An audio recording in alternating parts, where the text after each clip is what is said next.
For all things Pelicans, you're now tuned into the Pelican Postgame Report. Man, what's popping? Good to see y'all in the stream. Man, what's popping with the Pels? Big day for Pale Nation as the introductory press conference for Mr. Dejounte Murray joining the Pelican squad. And it was all ceremonious. People were there, man. It was a big shindig down at the facility. The ambassador, Gail, she came out with the red on. You seen the octopus moving around in dramatic fashion. Willie was there. Zion was there. It's a big shindig, and Dejounte Murray had a lot of positive stuff to say, man. He's a good player, man. Brings a tool set here that we really need to facilitate. We seen Willie Green up there, nose and all, man, because he knows that this is a good move, man. So anyway, before we get into it, shout out to you guys. Appreciate you, man. Willie knows. He really do, man. Shout out to you guys. Thank y'all for being in the stream. Please feel free to spike the like button. Please feel free to share the show on your social media feed. And if you're not a sub, hit the sub button, baby. We popping. All right, so anyway, before we get into the introductory press conference, man, listen, let's go over some quick BI news, man, just to kind of go over that. Give me a second, fam. Let me kind of see about getting this news right here. If I can, man, I might not be able to, so I don't think it'll be able to let me do it. I was trying to do something here, but I'll get it at the back end of the show. But anyway, let's kind of push into this move, man, and kind of take a look at it. Hold on, maybe this will work right here. Hold on here. Hold on. No, that ain't it. All right, anyway. Let's just keep it pushing, man. All right, so anyway, shout out to you guys. Appreciate you being here. I see you, Mike. What's happening, man? All right, shout out to you. Good to see you, brother Kai. How you doing? Jay Koff, how you feeling, fam? Sean, what's popping, fam? Brother Neville's in this thing. Brother Greg's in this thing. Shout out to all the fams. What's up, Mike? Big ups to you. 504 says, Q, I think BI will come to his senses and take a pay cut. It's getting close to the longer this kind of moves on, fam. It's not looking too good, man. The longest this drags on, it's not a good thing in terms of BI getting his bread. Now, he could say, nah, I'm not going. And listen, these are the options. He could take whatever the extension is to help the Pelicans out, or he could say, nah, I'm good. I'm just going to slow walk this thing into the season, and then the Pelicans got to do what they got to do. So there are options. Now, they're saying he wants to be here, this type of third and all this kind of stuff. But the price is right. But if BI see himself as a max player, bro, don't settle. Let me tell you something, bro. You settle like that, you'll be settling for the rest of your life. If you feel like you're a max player, go get the money, brother. Even if it's not here now, then go somewhere with somebody who believe in you and go from there. But, like I said, for the interest of the organization, say, hey, man, we want you to stay, but you got to take a pay cut. If the man sees himself as a max player, who am I to argue with that?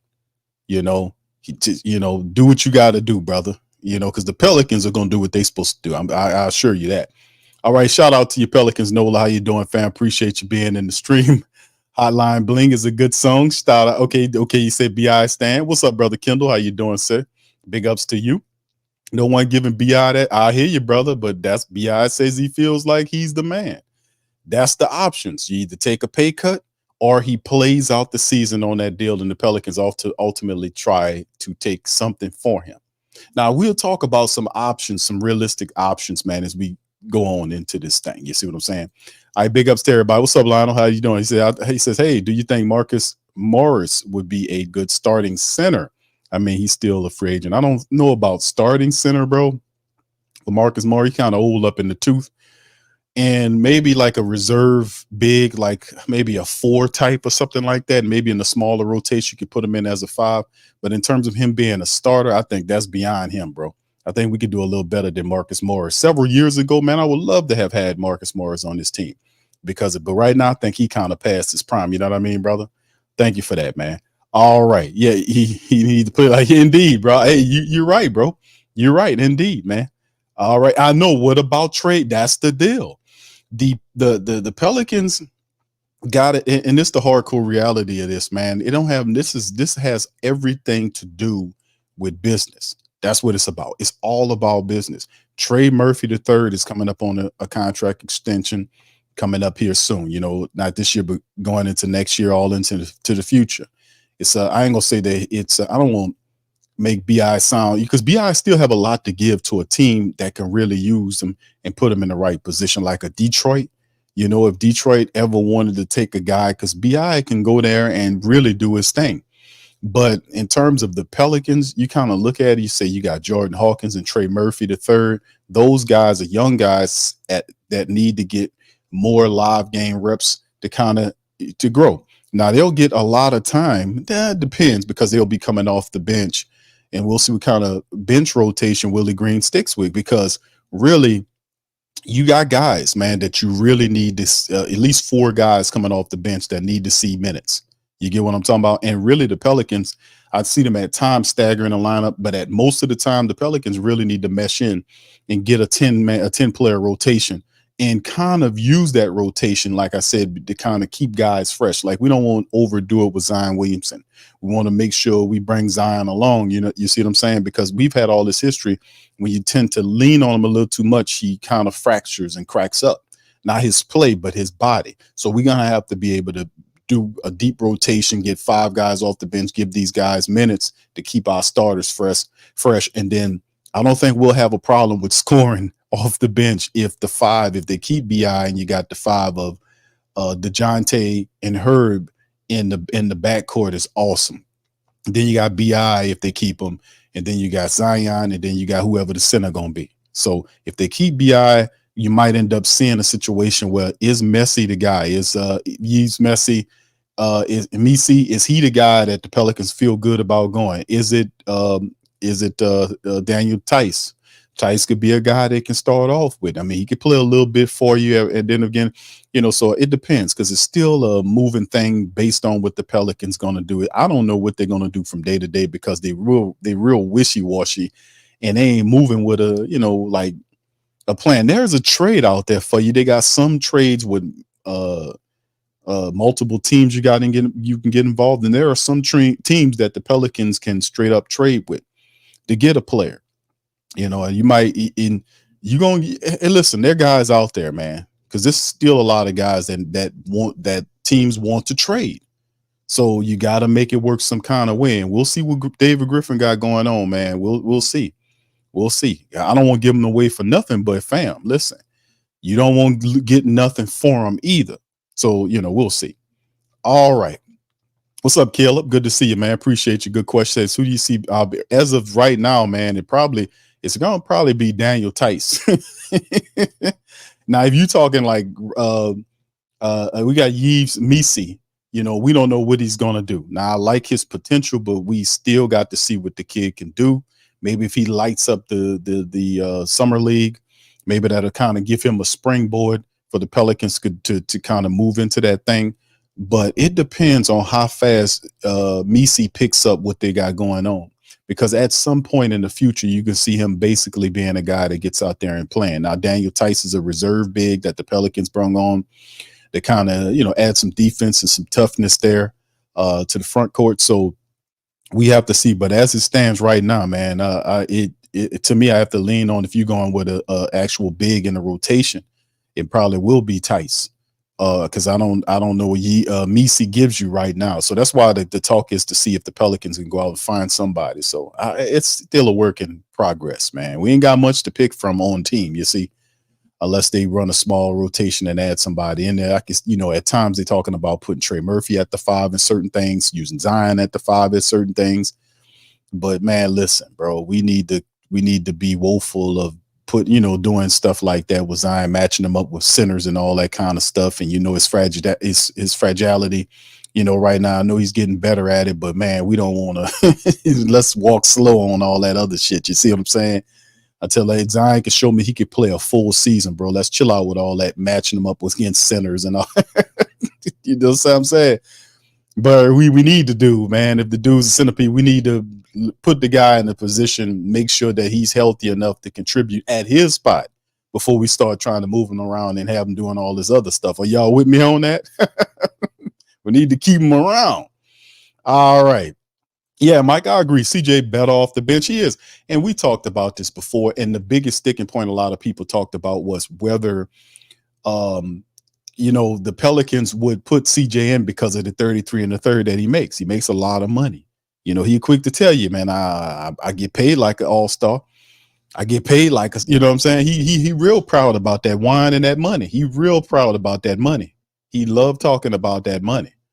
But, like I said, I think he needs to go up off that bench. Take your ass to the bench with your 33 and the third. And it's no way, in my opinion, man, we talk about the money, and the money is a factor in it, that if you have a backcourt of Dejounte Murray and Herb Jones, man, come on.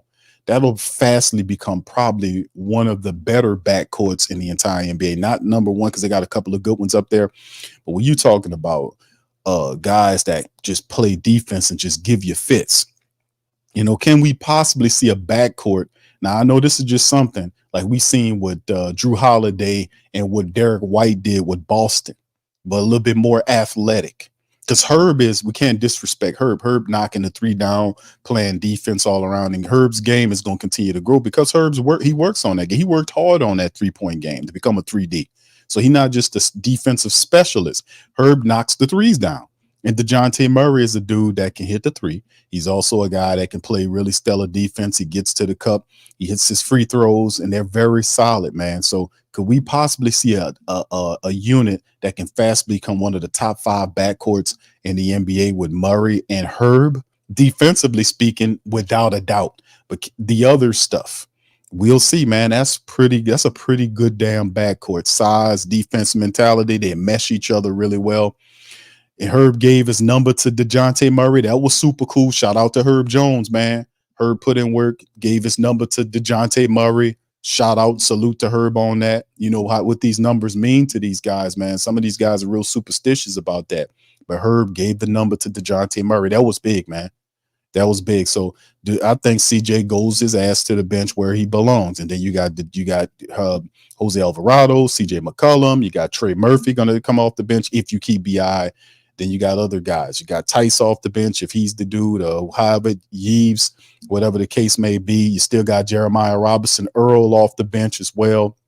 So you really could go 10 deep most nights. I know probably 9 most nights for the Pelicans, but if you want to keep guys fresh and balanced, and you got shooting off the bench, you got shooters off the bench, offensive people, rebounders, and defensive guys off the bench. Hey, man, that second line actually looks pretty good if you think about it. This is all contingent upon if BI is the guy that they keep and they don't get a trade for him. You get what I'm saying? Yeah, Trey Murphy at the 5. That's the thing, bro. You see, Trey. I showed a picture of family that Trey was beefing up. He top heavy now. He got to do some work on his legs, but he top heavy like a dog, man. All right, Mr. Glasper says, let's say we don't get a credible starting center. Can we get another reserve to share minutes with Tice and see how it plays out till the trade deadline? I'm pretty sure they can do that, man. They can make movements to be able to get another center. There are guys out there at a cheaper rate, but like I said, man, there are reports saying that the Pelicans are still looking at trying to move Brandon Ingram. And like we've talked about the people that's available, there's not a long laundry list of people that's available. We talked about Wendell Carter Jr. They're going to need help on that to get him. That's not a straight up. You see what I'm saying? So some of these teams, like Atlanta, there was a report that, shout out to Will Guillory. He came out with the report, or he kind of mimicked the report, saying that the Atlanta Hawks wasn't interested in Brandon Ingram because they wasn't interested in Ingram because of the contract issue. They didn't want to pay him what he wanted. So the question becomes, which teams out there see Brandon Ingram as the guy, and whether it be feasible for the Pelicans to kind of just hold on to BI or simply try to coerce BI into signing a cheaper deal in which they ultimately later on trade him on. You see? Because that's the whole thing. The Pelicans don't want to lose them for nothing, or you got to pull the trigger. There's not a lot of teams out there. There's a handful of teams with tradable assets, or teams that have a big that fit what you're doing. Wendell Carter Jr. is a guy that's been mentioned. You talk about Jared Allen. Cleveland's not coming up off of Jared Allen right now. There is no Miles Turner. People always cue, what about Miles Turner? Miles Turner is not on the trade block, fam. And Jared Allen isn't on it either. Kenny Atkinson wants to keep Jared Allen. You remember he coached him up when he was with the Brooklyn Nets, He had him doing big things right there. He sees a major role for Jared Allen with Cleveland. So that's something that's out the window. And then you look at what Portland is doing. A lot of people don't like. We talked about this before with DeAndre Ayton, but you don't need you can. That's a straight up. You just need to get picks from it. I don't know if they're gonna surrender picks. Do you want DeAndre Ayton? Basically, got a 2-year contract left there in $60 million for a combination of $60 million over the 2 years. I mean, me and DC had this conversation. We talked about him. He's a top 15 big, maybe a top 12 big in the NBA. He's a top 5 big in the Western Conference. Can you motivate him? And Willie does have experience with him when he was with Phoenix. He was coaching them up. Could that be a trade? Just throwing him out here, and you don't need a third team to facilitate that Portland trade. And he is on the block.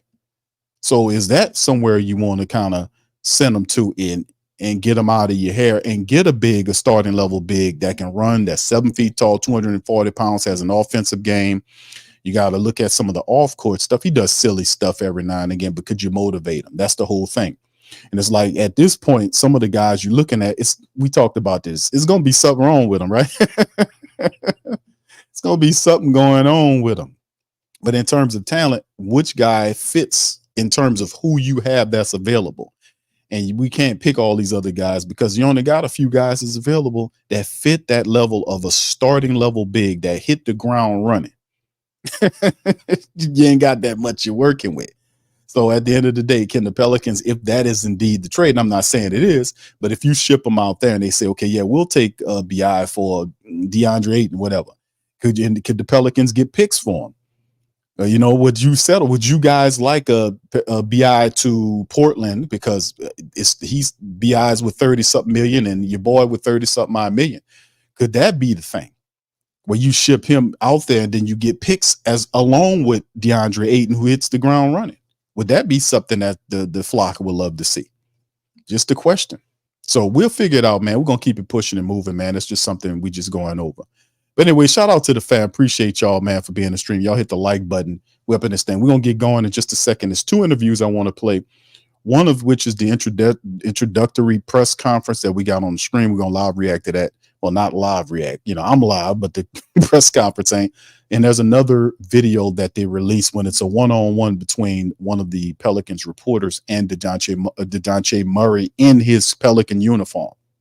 So it's a first look as Dejounte is in his Pels uniform and the brother got it. He got the New Orleans blues on, man. You see the picture with Zion behind him, hugging him up at the press conference. It was a big shindig, man. They really went all out and really the organization really just wrapped its arms around Dejounte Murray and brung him in. And it was really nice how they did it. If I was ever drafted or signed, not drafted, but if I got signed to another team and I played ball and they wanted to bring me onto the team, I would love to have been a part of, somebody, do that. Everybody, all of the people was there. They had their Sunday best on. Gail was out there doing her ambassador thing. The octopus was out there flailing away. Willie brung his nose. Everybody was doing their thing. You see what I'm saying? Everybody was nice and good, man. Shout out. All right, Soul E-Train says, do you do a 3-team deal and send BI to the Nets? Nets send Ben Simmons to Portland since they I don't think they're going to take Ben Simmons, my friend, but I appreciate your imagination. Let me finish this. Send Ben Simmons to Portland since they low-key don't want to win. Portland sends Ayton to New Orleans. I'm with it, man. I don't think Portland want to do it, but hey, man, we get the better end of that one, man. Shout out to you. Stephanie says, Q, when do the Pelicans play their first game for Summer League? It's on the 17th, if I'm not mistaken, Steph. It's the 17th of this month. Y'all, let me hold on. Let me put, because I think I have hold on here. Let me see, because our writer, Rel, he did an article on it. Y'all can check whothatdaily.com, man. But he did a breakdown on some of the roster the guys added. Yeah, it's supposed to be, no, the 12th. It's the 12th. I'm sorry. July the 12th against the Minnesota Timberwolves at 4 p.m. I think it's you might have to check your local listings and see it. It might be on ESPN. I think ESPN is carrying those games, or perhaps either NBA TV or ESPN. But it's July the 12th at 4 p.m. against the Minnesota Timberwolves. Then 2 days later, the Orlando Magic, and then 2 days after that, the San Antonio Spurs, and then 2 days after that is the Memphis Grizzlies, and then the to be determined game will be July the 20th or the July the 21st. So everything, just remember, it all starts July the 12th. All right, thank you for that. 504 says Murray, Herbs, beyond Zion, and Tice, starting CJ and Trey off the bench. A lot of offense, fam. So it works either way. You see what I'm saying? But like I said, man, at some point we got to do something, right? All right, Just A. Davis, what's up, bro? Says Herb continues to improve offensively and gets a little bit more ball handling responsibility. It will go a long way. I can see that going big time between them, man. I just love that backcourt, man, of Herb and Dejounte Murray, man. Love that because the defensive pressure that those guys bring, the switchability in terms of them switching off on defenders. There is no loss in defense. Now, I say Herb is probably a better, not a far better defender than Dejounte Murray, because I've seen enough of Dejounte to know he's a good two-way player. But, like I said, Herb still is improving. He's still learning that offensive game, still getting better. You see what I'm saying?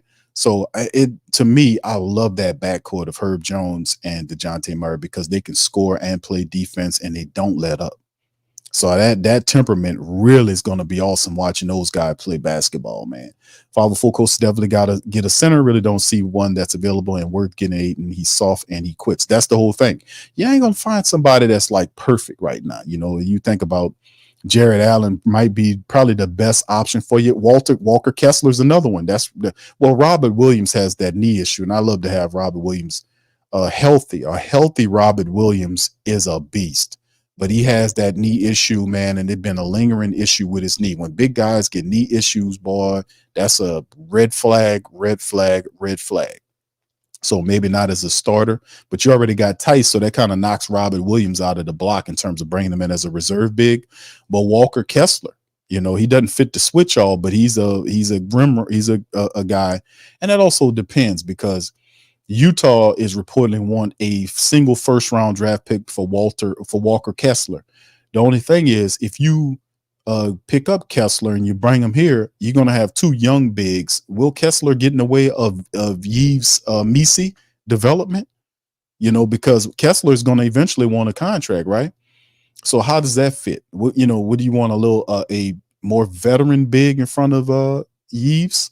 You see what I'm saying? How does it, That's the thing, but they want a first-round draft pick for Walker Kessler. But then I think Kessler has like 1 year left on his contract or something like that. So I don't know. It's interesting, man. But he doesn't fit the switch all stuff, but he can play some hell of a defense though. He can play some defense at the rim and stuff like that. So I get you, man. We ain't got a lot of stars to pick from, do we? We really don't. It's something wrong with some of these guys, man. All right.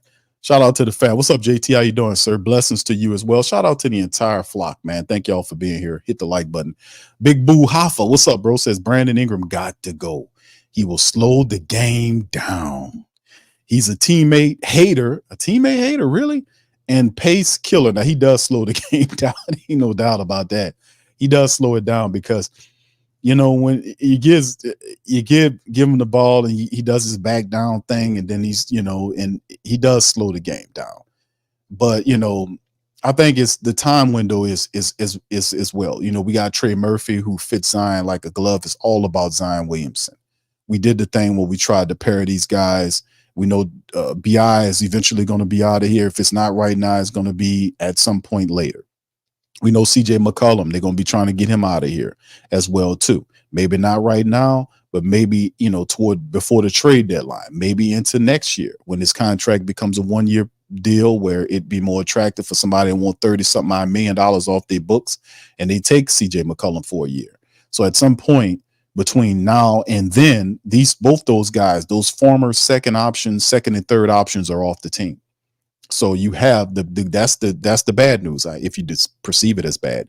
But the other news is the fact that you do have guys behind them that are former first-round draft picks that are very good. We're talking Trey Murphy III. We're talking about Jordan Hawkins. The future is bright with those guys. I can see Jordan Hawkins' defense getting better. I can see Trey Murphy. He continues to develop. Trey used to be just a shooter, right? Stand and shoot shooter. And this Trey started learning to put the ball on the ground and attack the cup and yam on people. Remember, Trey would be yamming on you. So the only other part of Trey Murphy the third's game is he has to develop that mid-range shot. You see what I'm saying? Meaning that when a guy runs him off the 3-point line, as opposed to, if he doesn't have the lane to try to yam on a dude, at least pull up and take that mid-range shot if you have to. Like, pump fakes the guy and the guy runs him off and he's able to step up into it, take that mid-range shot right there. Develop that mid-range game. So like I said, I love the development of Trey Murphy, man. I love what he's doing. And Jordan Hawkins is going to surprise a lot of people too. All right, what's up, Young Blood 46 says, Q, do you think CJ have a problem? No, I don't think he has a problem, bro. You know why? Because CJ still gets paid like a starter. I get paid like a starter. I get paid like I'm an all-star. That's his mentality. As long as you give him his 33 and a third and give him his 20-odd something minutes a game, he'll be good with that. And to be honest with you, CJ will shine off the bench because he'll be playing a bunch of reserve people coming off the bench. A lot of the offense, I guess he would be deemed, would he be deemed as a 6 man versus a Trey? I guess he would, based on the money. Because you got to still play him, to make him look attractive to be traded.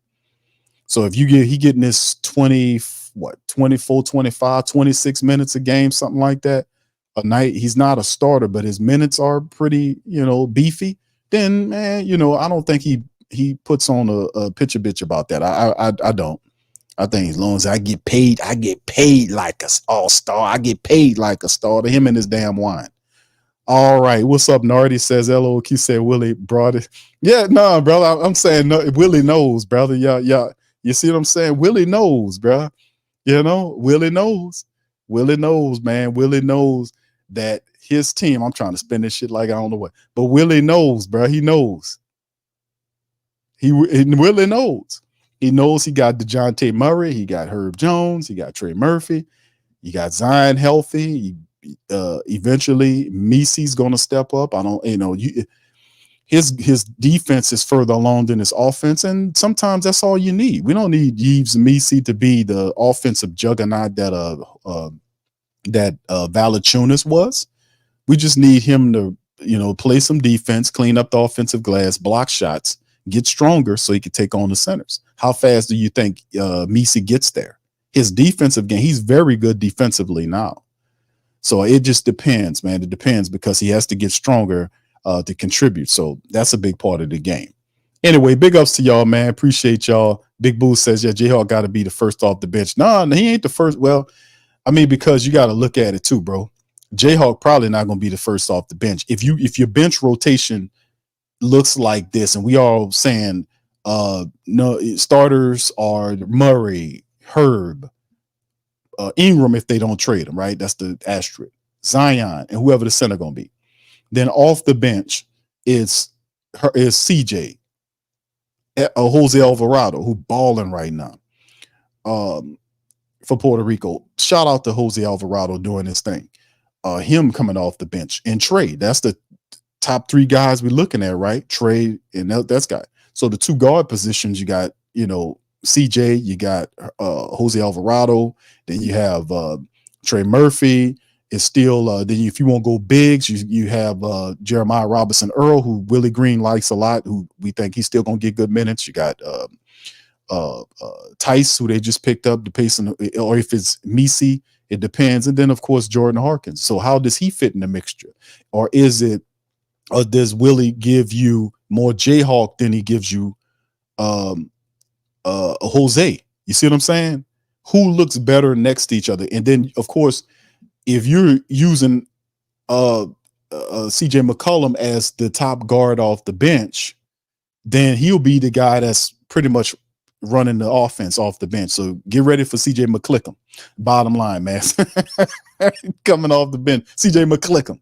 So, if he's the guy, then you might see Jordan Hawkins. So it depends, I guess, on Willie and what he wants to do, depending on what kind of energy. But that's why I was saying that eventually a guy like CJ McCollum needs to be moved because he's eating up minutes and time, development time for Jordan Hawkins, who has a higher ceiling at this point, coming out, because he's a sharpshooter, could be one of the best shooters in the game. Willie Green knows. So he was saying he called Jordan Hawkins Baby Ray Allen, but then benched him.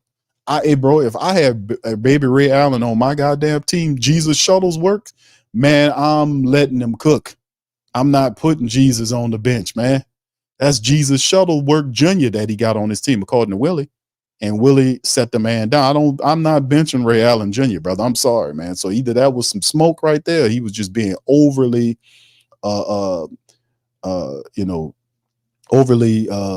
complimentary is what is, because that was some BS to me, man. That's one of the most BS things I've heard Willie say in a long time.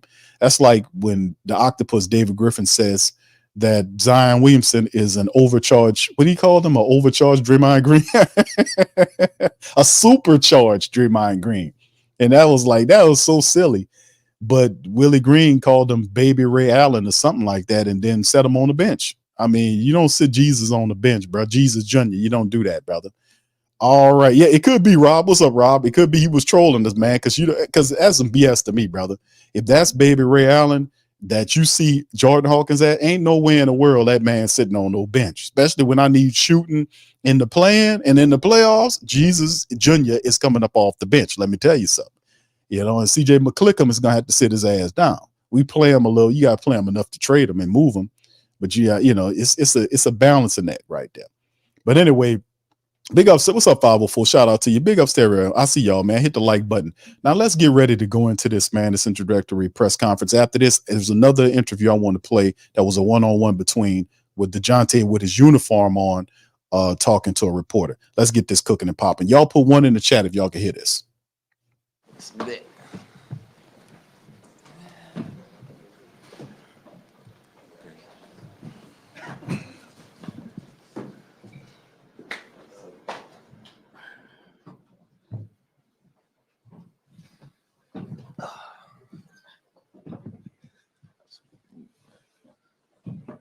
Matt, we good? Yeah. First, I'd just like to thank Mrs. Benson and Dennis and their executive team for challenging us and continue to empower us to win for New Orleans and continue to grow this organization. We're incredibly blessed to have their leadership. Making a trade of this magnitude is never easy, both mechanically, but also from a human perspective. And more importantly, from a human perspective. All four of the players that were in this trade from our side, Dyson, Larry, EJ, and Cody, were all representative of everything that we want to be. They're representative of the teammates that we want them to be, and more importantly, the human beings that we want for the city of New Orleans. Larry in particular went extremely far out of his way to build bridges in this. All right, listen, before we carry on, fam, I got the human count at 3. Can you, somebody in the chat, y'all keep a count on the human count right now? All right, shout out to y'all. Let's keep it going. Organization to build bridges within the city and to do as many things as he could to help the community. And so we're extremely grateful for that. Jonas and Naji, who are also part of other deals, also represent everything it means to us to be a Pelican. And we're very, very grateful for their contributions to our family as well. At the same time, when you get the opportunity to bring a player of the magnitude of Dejounte Murray to your family, you absolutely do not hesitate to do that. We are incredibly blessed that this worked out. Willie and I and our coaching staff and front office group, when we got together in the offseason and talked about where are the opportunities for us to improve, the vast majority of those questions ended with one answer, and it was Dejounte Murray, a player who is a bona fide closer, an all-star, an all-defensive performer, somebody who's going to be a two-way closer, somebody that's going to be on the court for incredibly large playoff victories for us at the end of the game, and that's really meaningful to us. Coach Green, I know, is going to be tasked with quite a bit of difficult timing in terms of figuring out exactly how to make all these pieces work, and honestly, that's what training camp is for. I'll turn it over to Coach now to get Coach Willie ain't said a damn thing when he said that, man. Yeah, y'all seen Willie's face? Boy, Willie ain't said a damn thing when he's like, I had to figure it out. Yeah, you better, Willie. You better figure it out. Yeah, just to add to what Griff said, first of all, we're grateful for Larry, Dyson, Cody, and EJ and their contributions to this organization. But at the same time, we're extremely excited to add Dejounte to our team. I've been watching him, quite frankly, since he's come into the NBA. And what excites me is his adaptability, his competitiveness, the things that he's had to overcome to put himself in his family in this position, and he just fits our style. He fits what we're about here in New Orleans, and we look forward to maximizing this platform that we have as a group. And we couldn't be happier for this time and for this moment to add you to our team. How you guys doing? Yeah. Appreciate all you guys for coming here today. I don't want to make it long on my end, short, but I'm thankful and grateful. Just in this league, it's a business, so you always remember that. But besides the business, you build relationships, and when I came into the league, I had great veterans to tell me, no matter how long you play in this league, you build relationships, and that's the thing that's going to matter the most. You're going to win games, lose games, all those different things, make money, all those things. But the relationships that will matter the most. And like I was telling Griff yesterday, I'm a fan of the game. So just watching New Orleans play and how they compete, even when we played them from when I was in San Antonio to Atlanta recently, you see, how competitive they are. You see they love each other. It's a brotherhood. And, that was easy for me of something to be a part of. I work hard, I stand on, trust, loyalty, and just want to be in great environments. So, this is an environment that I wanted to be in. I'm excited to be in. More so it's all work. I don't want to say too much besides just put the work in with my brothers, the whole organization from staff and all the way on. And most importantly, I'm excited to be here. But I just want to let you guys know I appreciate all you guys for coming today.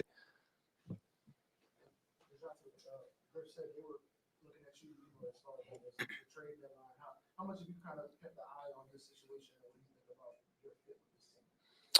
I mean, on the deadline stuff, it's not appropriate for me to speak on those things when I was in Atlanta because like I said, I love my brothers and, all them guys there. And I understand my role in this business. I'm a basketball player. I'm not the GM, the owner, anywhere in the front office, the coach. So that stuff never really came to mind because if it happens, it happens. It doesn't, it doesn't. You know what I'm saying? So for me, it was just talks, everything going on. I was allowing my agent to do that because I was there to show up and put the work in and, just build bonds with my brothers, like I said. But far as New Orleans, because this is home now, I'm excited.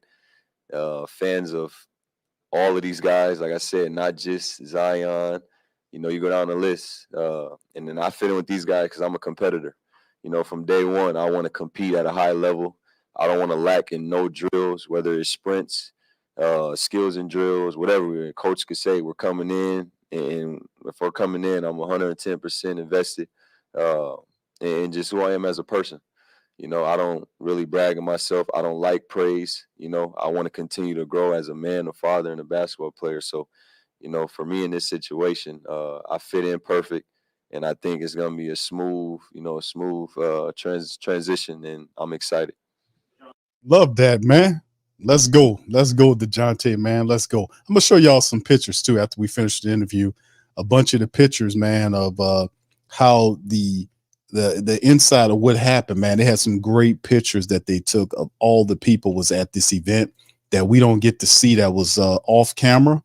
And it's not like he's talking like to a small room of people. It was a bunch of people there, man. I'm going to show y'all, man, after this presser. With respect to the previous stops you've had in San Antonio and Atlanta, the opportunity to come to a team now that seems like it's on the cusp of a deep playoff run, how much does that excite you with the opportunity to work with players like Zion and B.I. and CJ?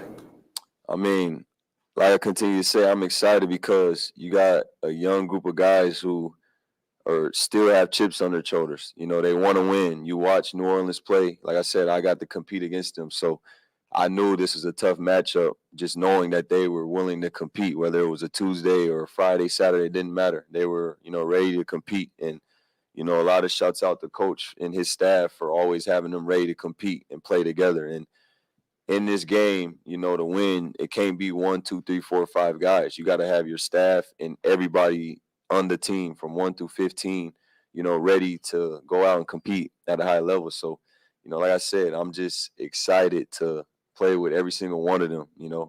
It's gonna be fun. What do you think about playing against in his game as an opponent, and now getting a chance to be teammates with him and how y'all's games could mesh? That's our superstar, and I'm excited to push him. I told him I'm gonna push him, and this goes back before I was joining the team. We exchanged numbers and had conversations, and it was never about, oh, come to New Orleans or this or that. He was somebody who reached out and he wanted to learn certain things, and you want that from somebody that's young that think, they don't know everything and they're willing to be a sponge. That just shows who he is as a person and how much he wants it. And when I say that, how much he wants to win and be great as an individual, but also for his team. So, I'm just excited to push him, whether it's, learning who he is as a person, because that's the most important off the floor. And then on the floor, we both love the game. So, like I said, when it comes to drills, if I see something that I think he could be better at, he sees something in me, we're going to be open to that, and making sure that we're both in the film room, studying the game, studying each other, the opponents, and just preparing. Preparation's everything. But I'm excited to push him to the next level because he has a bunch of levels he could reach. Wow. Come on, man. That's what I like to hear, man. That's what I like to hear, man. That's what I'm talking about. Dejounte bringing that energy, man. Let's go. What do you feel like you can bring to the locker room? I'm a leader, natural born leader. Like I said, I don't like praise. I don't like speaking on myself. I rather just allow everybody to see that. Once I walk in the locker room, before the locker room, I'm excited to see our guys in Summer League. I'll be there supporting the young guys, go to dinner with the guys that are there, the staff. I'm just excited. So, like I said, I'm a natural born leader. I don't know how to fake it or be anything else but that. Obviously, you've had experience being the main guy as the point guard on a team. How do you think your ability to orchestrate is really going to impact the offense now? Say that again. Your ability to orchestrate an offense and ball distribution, how you think that's going to fit in well with this offense with Zion and company? That's my job, to make all their lives easier, but also be on the same page as coach each and every day, starting in practice, film, and leading to the games. And that's what I want to do. I want to make all these guys great. I want them to be better than me. I want their life easier. I want all those things. I want all them challenges because I just feel like I'm built for it. But most importantly, I know I could do it. And like I said, being on the same page with coach, that's the most important. Obviously, you talked about it, and how you two have already built a relationship. How close have you and Zion grown over the years, and how much closer do you think it'll be in the months leading up to the season opener? It was already love, it was natural, genuine, love from day one.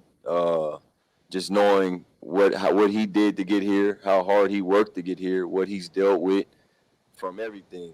Just the light that's been on him, that's not easy. And I'm a fan of him. I'm a fan of basketball, but I've watched when he started blowing up in high school to now being his teammate. So I can only imagine what he's dealt with as far as the light, outside of here when it comes to him having to show up every night, dealing with injuries, all these different things. So, like I said, I just want to meet him as a person and get to know him, get to know his family. Because like I said, that's most important. If you listen to what I said in the beginning, relationships matter the most. So that's the most important to me because the basketball is our job. We get paid a lot of money to show up and do our job. And that's going to be the part where, comes after learning each other. But, I'm excited to push him. How important was it for you this summer? Let's go. Let's go, Dejounte, man. I'm ready to play some basketball, man. I'm ready to go on out there and knock Willie on the. I mean, not knock Willie on the ground. Man. Nah, you David Griffin on the ground. yeah, speak that. Knock Griffin on the ground. That's ready to go. Let's go, man.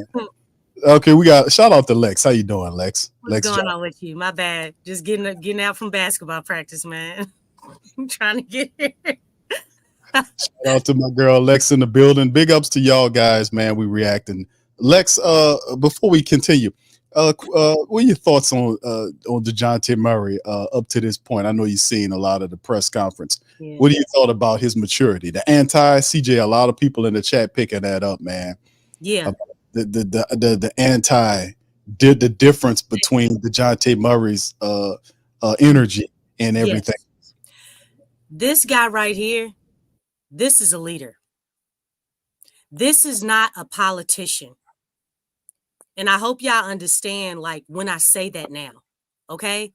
Politicians are not necessarily leaders. Politicians are professional talkers. This dude right here, I mean, just it's positive. It's positive. There's nothing subliminal. There's nothing underlining about what he's saying. And one thing that I really like about, talking about Zion and stuff, like, it was uplifting. You know what I'm saying? Like, Zion has not gotten that. Remember when CJ first got on the scene? You know what I'm saying? It could have been taken either way. Like, there was it was too much gray area. This right here, this is Popovich pedigree right here. That's one thing. We don't want Atlanta Hawks Dejounte Murray. We want San Antonio Spurs Dejounte Murray. You know why? Because he was around the likes of Tony Parker, Kawhi Leonard, Tim Duncan, Greg Popovich. That's what this organization needs. You know what I'm saying? It's not just the leadership, it's the winning foundation that's written all over this guy. It's written all over him. And you can feel it. But yeah, I like the fact that the attitude, you know what I'm saying? And the thing is, he's cool about, that dog. You know what I'm saying? That leadership, that it factor that we've been talking about. I mean, it's the same thing that we've been saying, like how we wanted Trey to come here because we knew we had that. But with Dejounte, I think he has a coolness and a smoothness about it. You know what I'm saying? Like, he's just really chill, but don't get it twisted. This dude is not a quiet guy. And at the end of this presser, he showed that. And I loved it. Oh my gosh, I loved it. I know we haven't played that part yet, but I want to get to that part because that was my favorite part towards the end. But yeah, this dude right here, man. Yeah. This is what the Pelicans have been needing. This is how you build around your superstar, by getting guys like him. Indeed, man. This is a good one, man. And let's finish listening to Mr. Dejounte Murray, man, bringing the energy. Here we go. As somebody with Dejounte's skill set as far as a ball handler and a guy who can run the offense when the game's slow down. I think somebody who could get clutch baskets was really a critical thing for us. I think we have quite a bit of playmaking, and obviously we have guys that are selfless, and they all want to make the right play. I think sometimes, and Coach and I and our staff have talked about this quite a bit. Bryson's in the back. We've talked about this a good amount. You can have too much ball dominance, but you can also have too little. And I think we ran into a situation in the playoffs where maybe we didn't have enough. And I think we're in a situation where we looked at Dejounte as a player that just wanted to win no matter what it took. When you're a player who can close games because you can get to a shot, and you're a player that can close games because you're going to get a steal and get somebody else a basket, that's invaluable to a team. So we look at Dejounte as having the ability to close games multiple ways, and that was important for us. We were asked a lot of the offseason about maybe getting a point guard or maybe getting another superstar. It kind of seems like you got a 2-for-1 in this aspect. How ideal was it that you were able to retrack towards this trade and get it done the second time around? Yeah, I mean, we're hoping it's ideal, and at the same time, as he said, the praise of this isn't going to matter if we don't win. So we think we put ourselves in a position to have somebody who's truly hungry to be part of what we're doing and to drive us forward.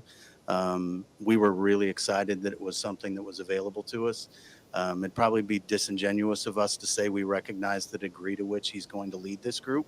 I don't think coming in the door that was our expectation.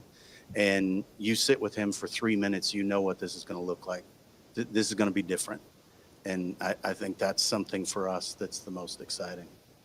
You made over 200 threes last season. Just what can you tell us Shout out to the Octopus on that one. He actually gave some game. He didn't flutter it up. Shout out to the Octopus. about the work you put in that aspect of the game? I mean, growing up, I never had a trainer. I was just raw talent, playing in my neighborhood. I didn't have the trainers. We didn't have access to none of that. So, as you start getting to these different levels, starting in college, and then, I was blessed to make it to the NBA.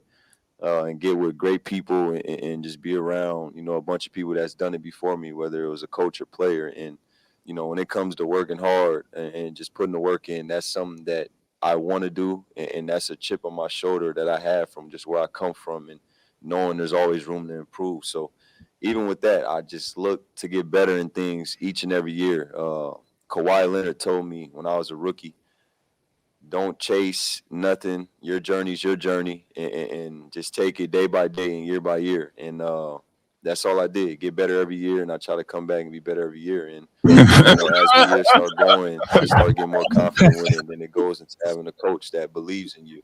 It doesn't matter. If you have a coach that believes in you, then the rest could be history. So, and I don't lack confidence no matter what it is. So that's another thing that, benefits me.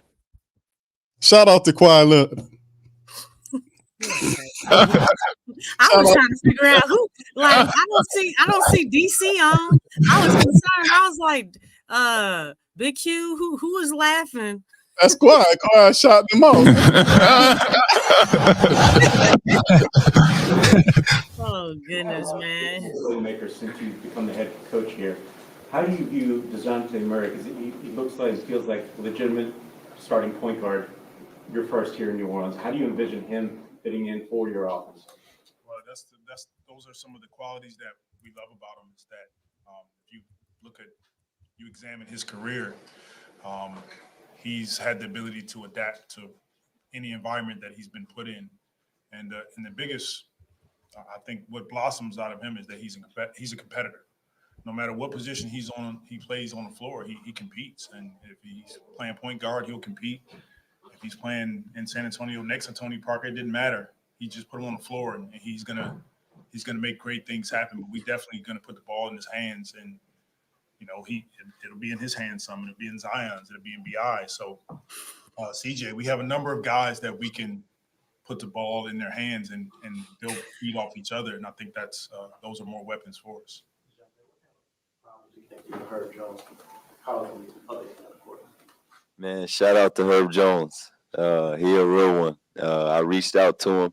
I just got to get this out the way to clear everything. I reached out to him, and it wasn't my intentions to wear 5. You guys, my family, I was like, I'm going to wear another number. And I asked him, do he like it or love it? And he didn't too much love it. And, he was like, I'll give you 5. If 2's available, I'll take 2. And that's how that happened. And I ain't gonna say nothing, but I'm gonna make sure he's taken care of, because that's just who I am, Nah, they laughing, but I'm serious. Like, I'm gonna take care of him, make sure he's straight. But on the basketball end, he's legit.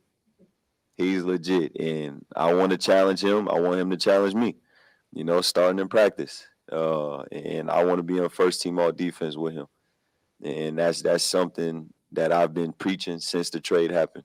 I'm excited to play with him, and like I said, I want to get on first all team defense with Herb Jones.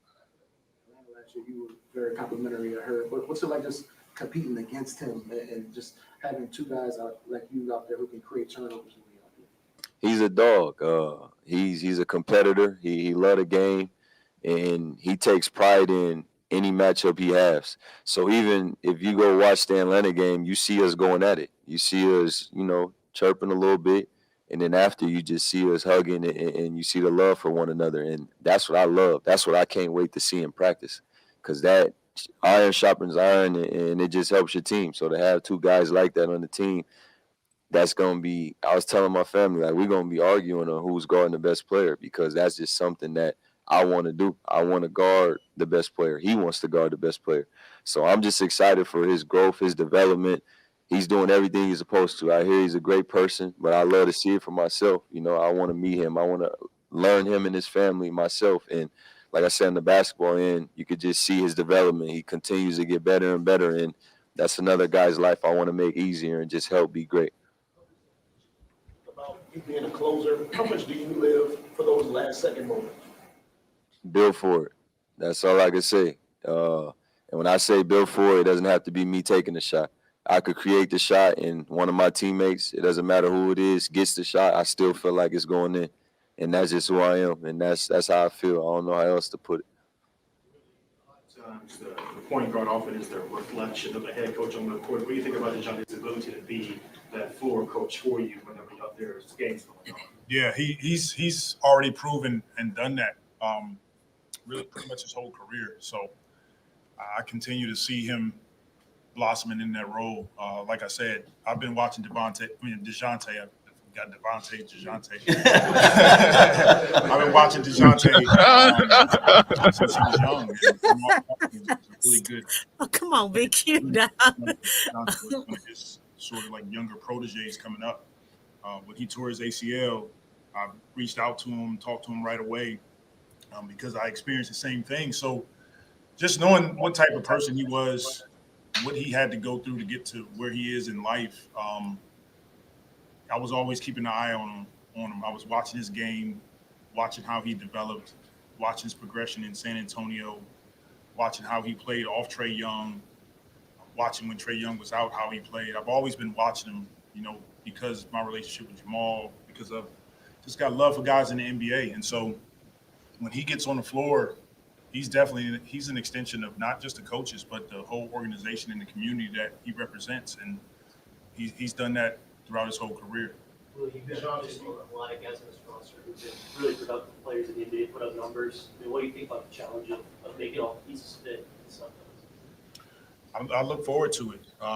That's what we get in this business, this job for, is to figure it out, is to compete. And it's going to be a collective, decision. These guys will help determine some of that.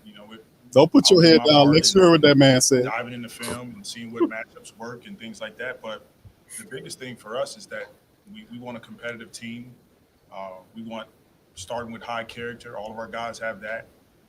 And we want to continue to add wins under our belt, and DeJounte brings that. Willie, DeJounte is a high-level rebounder at the guard position. Just what is that element going to do for your team? It's going to be huge for us. It was something that we tried to improve on this season, but it's definitely going to be an added focus going into training camp. And DeJounte, he adds to our ability to rebound from the guard position. You look at our team, there's going to be some times where we play small. It's going to be to our advantage, but the key fundamental when you're playing small is you have to finish possessions, and it'll be pretty much a focal point going into training camp for us.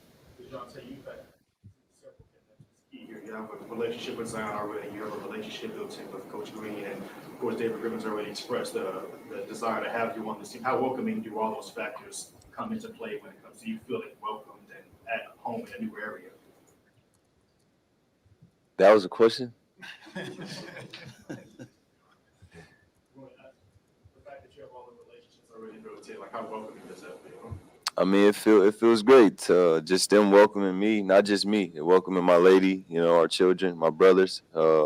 Everything's been smooth. Like I said, from afar, I could see the family, the brotherhood within the players, but just the family with the organization. And everything's been great, for my family, whether it was finding houses, finding schools for the kids, and just communicating. It's been great. So, that's a great sign, going into a new situation, but at the end of the day, I know how to adapt in anything. Like I said, natural leader, not just for the sport I play, just me as a person.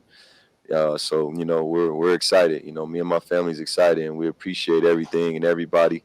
And like I said, we're here to build. Shout out to 2K Nola, man, with the super chat. Murray talking spicy.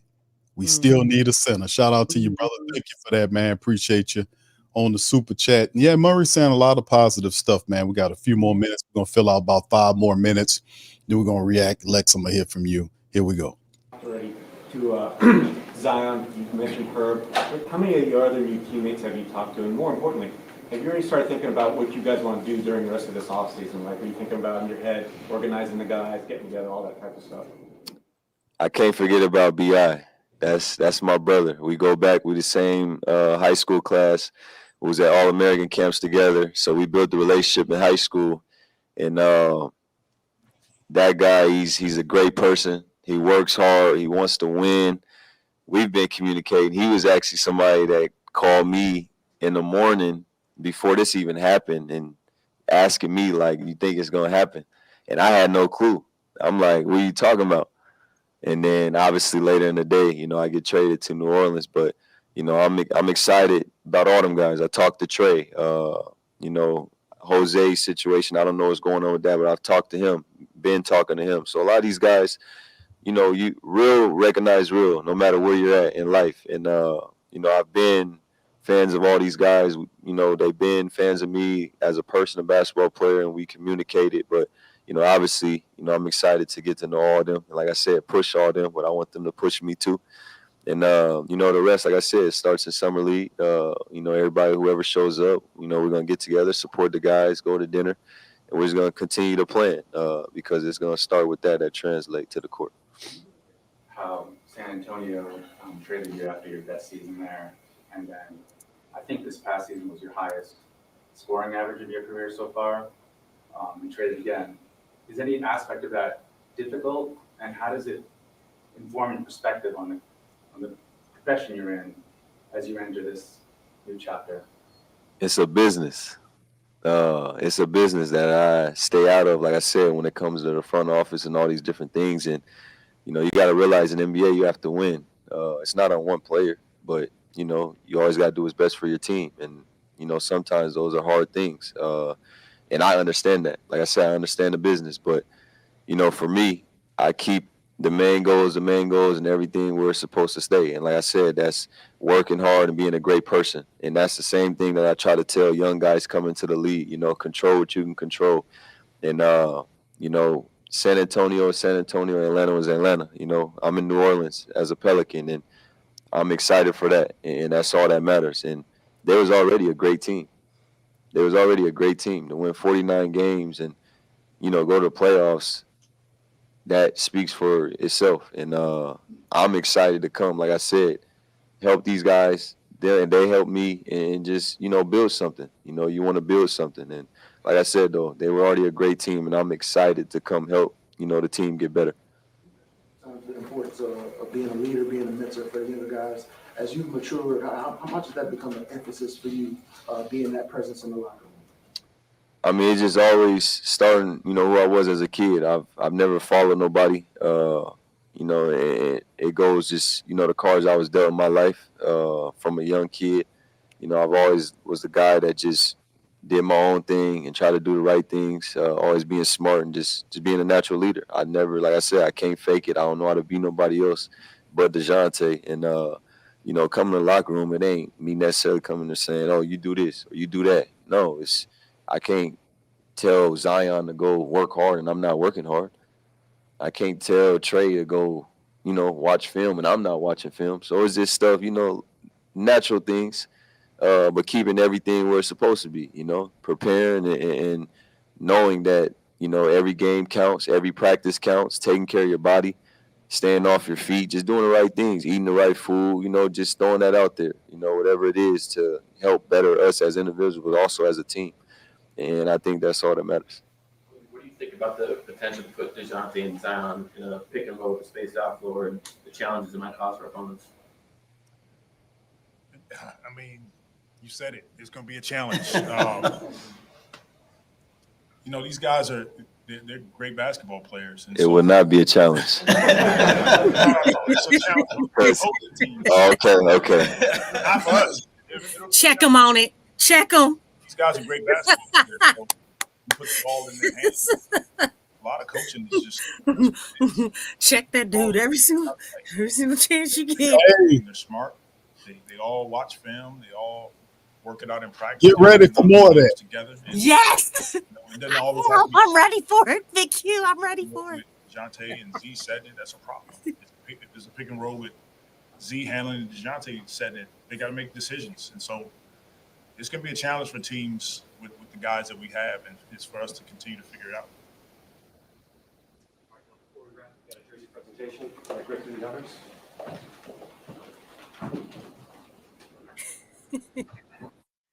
All right. Yeah. And, hey, man, when Willie was saying that, he meant to say the challenge.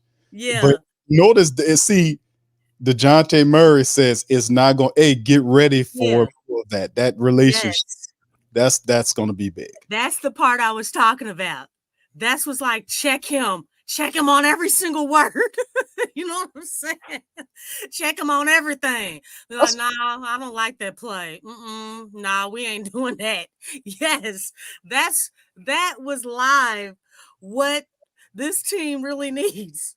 Because that dude, look, just take all the coaching out his hands. Because if he's not in the position to coach, the success is, it's a good thing, man. It's a good thing. And this is the thing that about Dejounte Murray, man. He's been, like we talked about with the Spurs, coached up by Coach Pop. He goes out to Atlanta. His numbers on the screen from yesterday. Yeah. I mean, last year, actually, with 22 and a half, 5.3 rebounding, 6.4 in the assists, 46% from the field, 36.3% from downtown.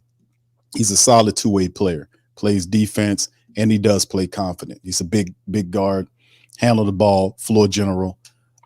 This is perfect. And plus, that's what I was saying when you bring Dejounte Murray in, it's going to be a big, the big relationship is between the lead guard, the floor general, and the head coach. So that's one of the things that I was talking about when we talked about Willie Green improving. And it was pretty cool to get that on the back end of the press conference, him clearing that up for Coach Willie. And then Willie had to kind of adjust what he was saying. What I mean was for the opposition, but that was pretty cool to see, Lex. So, but that's how do you feel about that relationship in terms of Dejounte making Willie a better head coach? Well, I don't know about that. Okay. but basically taking all that, power out of his hands, because let me tell you something. All that matters is what's going on that court. Once the ball is in, it's like, hey, I don't like what I see. That play didn't work. It's time to call audible like Peyton Manning. You know what I'm saying? Hey, man, this ain't working. You know what I'm saying? You have to be able to recognize that. One thing that I'm banking on the coaching that Dejounte got from Pop. That's what I'm banking on. You know what I'm saying? And that's why I keep saying Popovich pedigree. This dude spent years with the best coach. Y'all can argue if you want to. This dude, hey, he was trained and coached by the best coach in the NBA. It don't get no better than Pop, man. And that's what he's bringing. And not only that, you talking about, he had role models in Tony Parker and Kawhi and Tim Duncan. He was playing with these guys. He was around these guys. That's true. And that's something, that foundation, he came in with that. They drafted him, right? They drafted him. So he was groomed under that pedigree. And I mean, that's what we're getting. That's what we're getting. And that's what I'm banking on. I'm banking on all those things that he learned from Pop and him bringing that here. You know what I'm saying? So that we can have that on the floor. Man. I'm excited. I'm excited about that part, because that right there he's not just any point guard. He's a Popovich pedigree, man. I mean, he is, and it's good stuff, I mean, you can hear it. He sings about all action. I mean, he's already been, he said he was excited, he's been showing it. So, it's going to be nice to see how all this pans out. But even with him, we still got to finish out this roster, man. We still got to finish it out. But I'm so glad he checked Willie, man. I hope he checks him on everything. Everything. You know what I'm saying? And the thing is, if trust me, I think somebody said, what if he benches him? Hey man, that would be crazy, especially since for all these years there was all the talk about how the Pelicans needed a point guard. And you finally got a stud point guard and you're gonna bench him? Especially if you win it. That won't even make sense.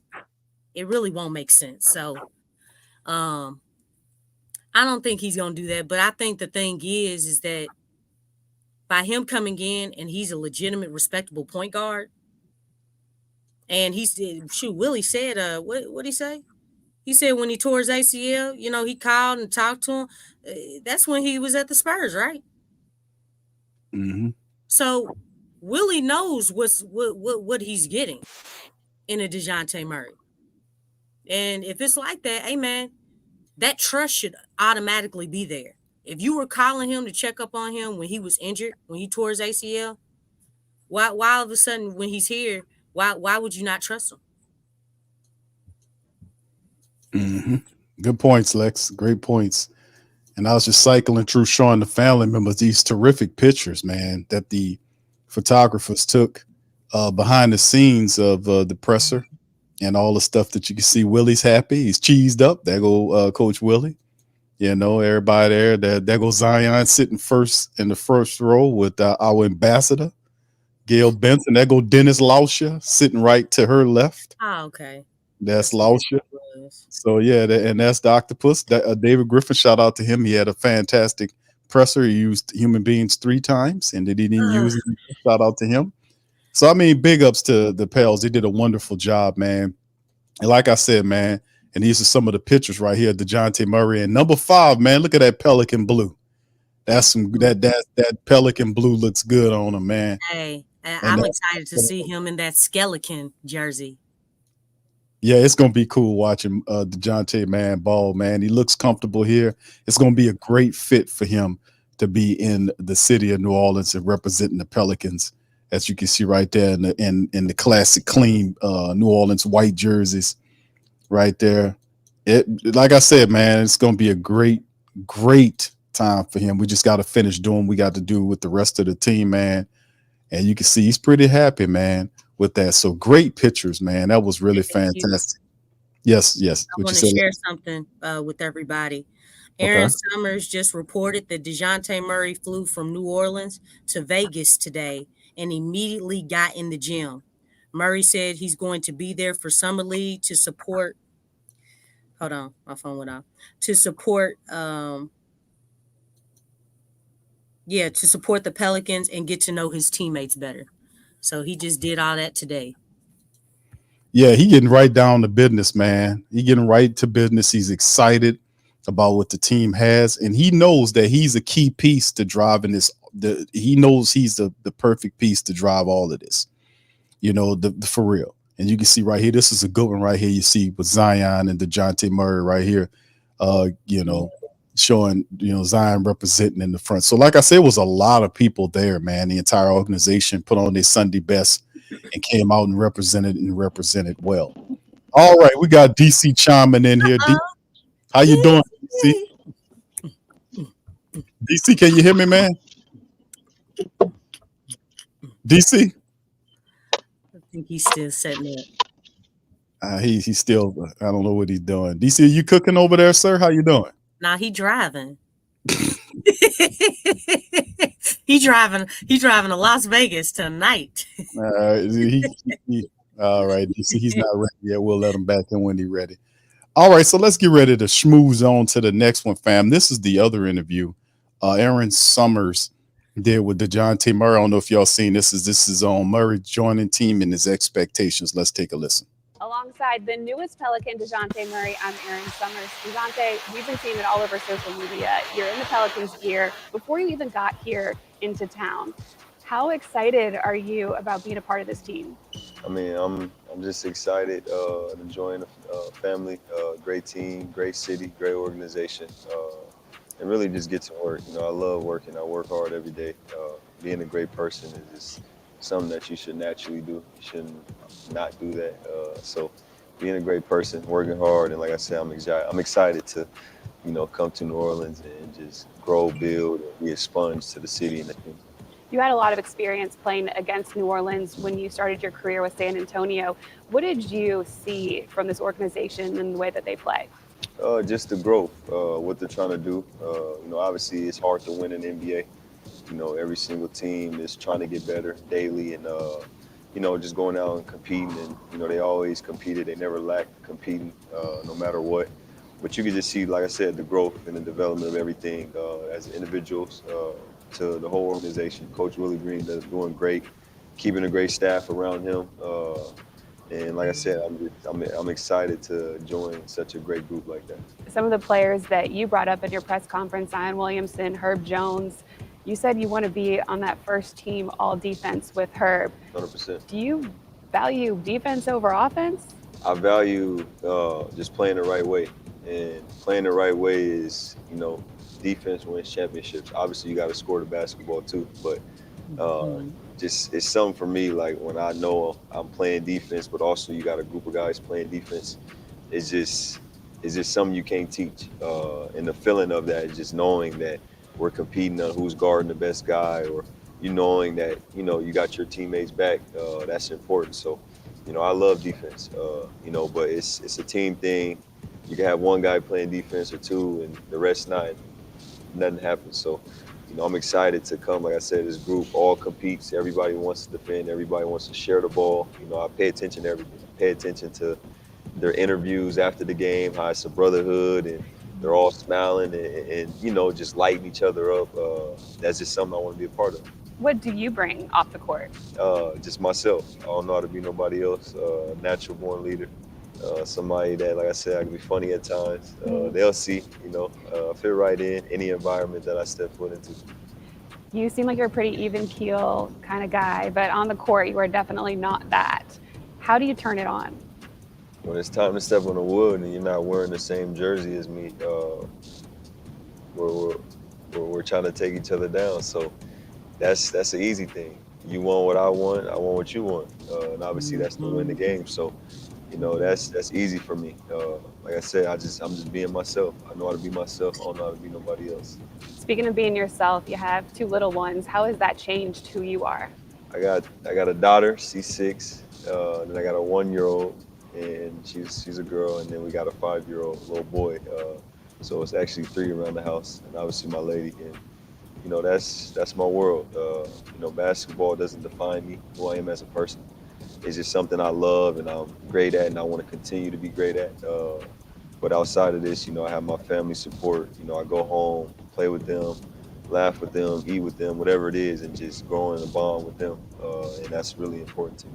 Okay, so you said you're funny. That's one thing we might not have natural. known about you. It's natural. What else do we need to know about you before I love bowling. Okay. I love bowling.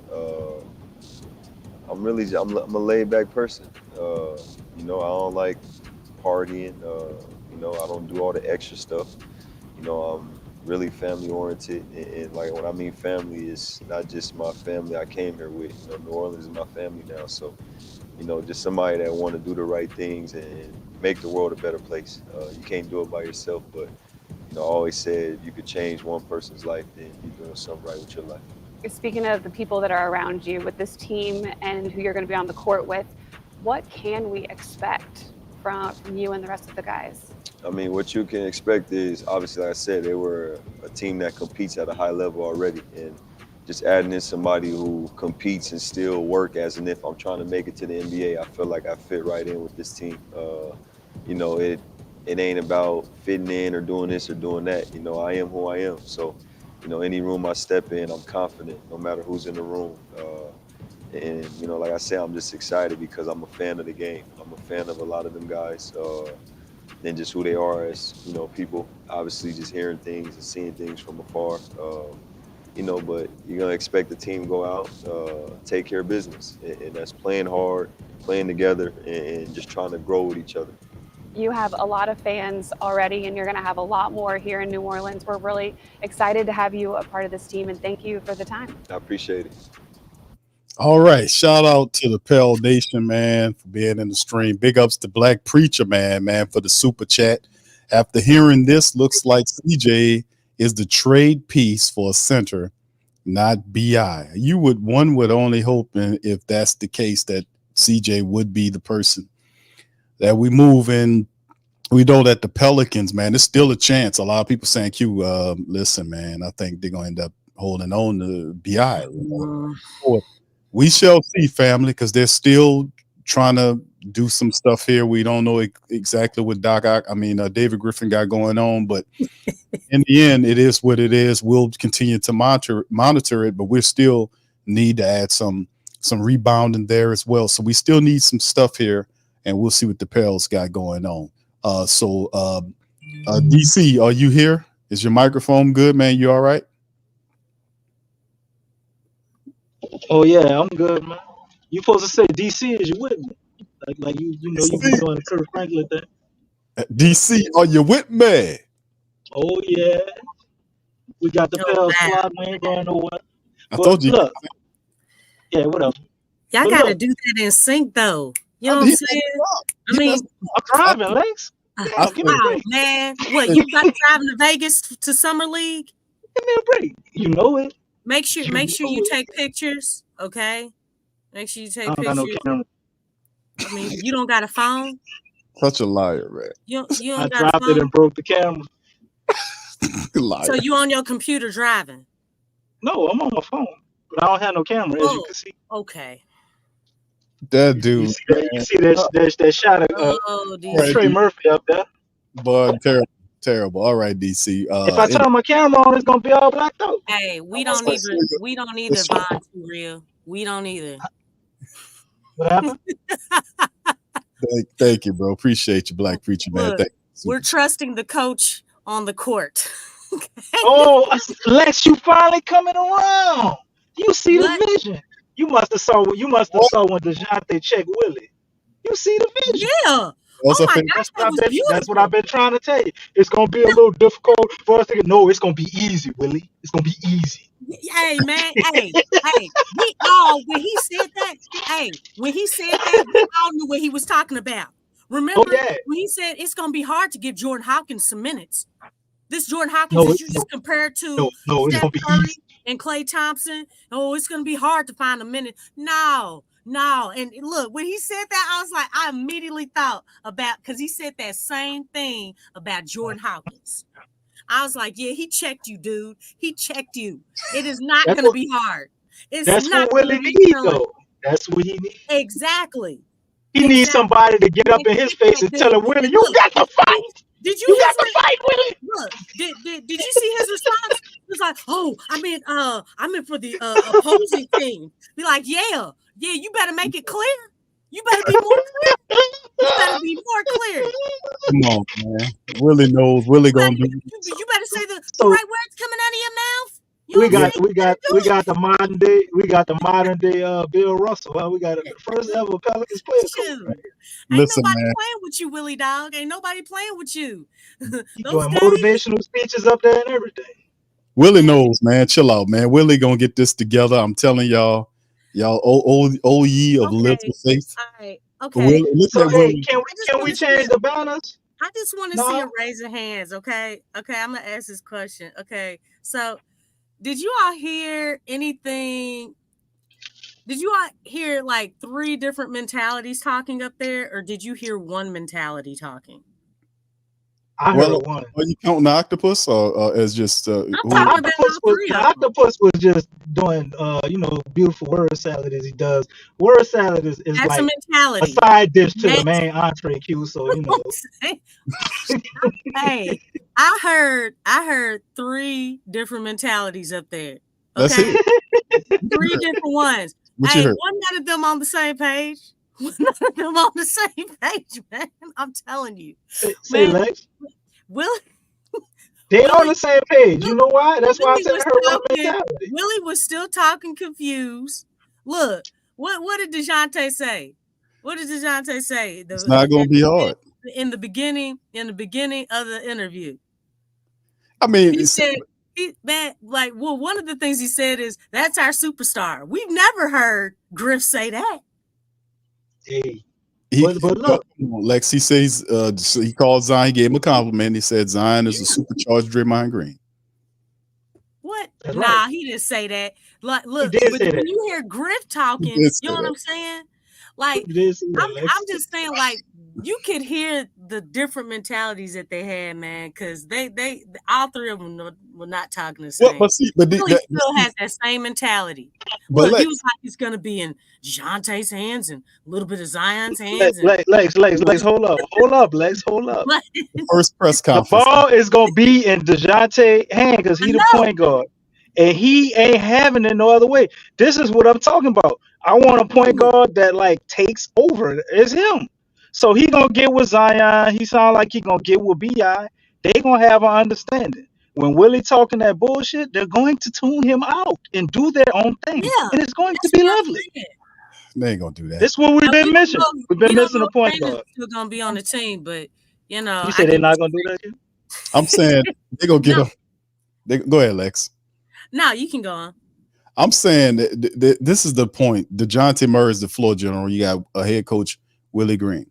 The message is going to be the same because Willie is not going to tune out or just say, "Nah, do this anyway." They're going to work together to get this because DeJounte Murray comes in here with an impeccable resume, and he's exactly what the Pelicans need in terms of directing and doing what needs to be done on the floor. The mere fact that he's done all the things that we were talking about, like you just astutely mentioned, Lex, about him reaching out to all these people. You've seen him in the video piece with him shaking everybody's hand. I mean, the dude is like ingratiating himself to everybody in the organization. He's coming here and say, listen, I'm ready to go. You mentioned that he went right to training and doing this thing. He looks really comfortable in the Pelican uniform. Like he looks like a natural there. So like I said, it's the first press conference with me seeing head coach Willie Green and his floor general there. And that's how the success is going to happen. The floor general and the head coach has definitely got to be on the same page. And I think they will be. That's why I was saying that I think they will improve. That's DeJounte Murray, no doubt about it. He's going to help Willie Green out. No doubt about it. He's going to help him see the game a different way. Out the way, keep quiet, go sit down. You know what I'm saying? Be like, shoot, just try to get down to how you gonna call timeouts and rotations, and just forget about the coaching part. You know what I'm saying? Because we know you don't do X's and O's. We ain't doing them daggone handoffs. Zion and DeJounte are gonna work out the pick and roll, something that Willie does not do or encourage. You know what I'm saying? You're forgetting one thing, though, Lex. He gonna get Willie Green does come from the Spurs school of thought because his mentor that he looked up was Monty Green. DeJounte Murray knows the Spurs system like the back of his hand. So a lot of their intangibles, that's what he gonna bring here. And that's how he gonna challenge Willie.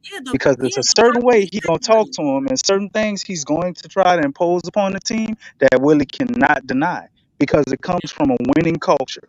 Yep. That's right. Yeah, that's what well said, DC. Sound like you're coming aboard, brother. Thank you, man. Appreciate it. Good job. Oh, you're welcome, man. It would have been nice to get the link a little earlier. You know what I'm saying? Big Q. Man, what you talking about? I sent you the link. Maybe I wouldn't have been on Color People time. You know what I'm saying? Nah, you was. You ain't supposed to say it like that, man. It's CP time. Nah, that's CP. He's speaking cold. Nah, man. Lex, Color People time. He's speaking cold, man. Oh, goodness gracious. Y'all know about that, don't, right? Y'all doing that. DC know what that Yeah, means. I know what you're talking about. That was a little insider. It was cute. I'm sure he'll enlighten everybody at some point tonight. No, I'm not gonna say nothing about it. You say it. It's DC's new podcast he working on, man. I want y'all. Oh no, that is a complete lie. Very interesting. Can you go back to that other picture? You don't like Willie cheesed up here? No, he looks sick. Willie looks happy, man. He looks really happy. Look, man, he looks stressed. Yeah, this picture. You see this? I know. I ain't gonna lie, man. Look at this picture. I know. See that picture? I was watching Willie in the press conference, man. And yeah, that's how we want to see Willie. Willie need to feel like he on the hot seat because he is. Yeah, but you see that look DeJounte giving him? Be like, shoot, man, that I like that look. That look is pretty hot. You know what I'm saying? Willie got his. Well, this is the thing. I ain't playing with you.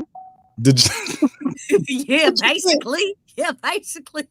Like, dude, I will lay you out. You know what I'm saying? Look like a boxing presser, huh? Yeah, like, Yeah, basically. I feel that one. That was a good one. nah, it's the thing, man. Well, I think it'll actually work because because Willie's agreeable. You know, he's stubborn on some stuff, but like you said, I don't think he off puts Dejounte Murray's input. No doubt about it. You need Dejounte Murray to take the team to the next level. Willie understands that. And this is just not like a regular signing. Like, that's why I was showing all the pictures behind the scenes. Like, it wasn't just like a regular signing. You do a presser, you interview, introduce some people, you shake their hands, you go on about your business.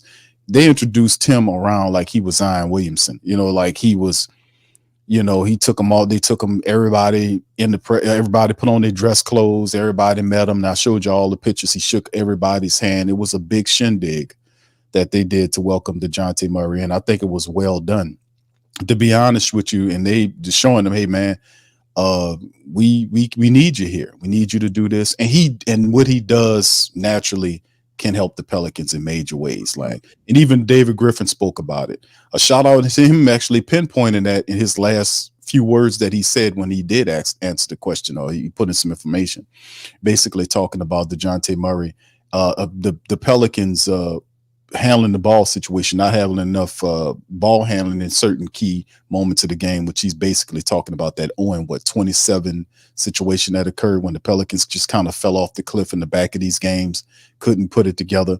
They understand and know that a lot of that kind of changes itself with Dejounte Murray. I don't want to put too much on him because, like he said so himself, it's a team game. Everybody got to come along.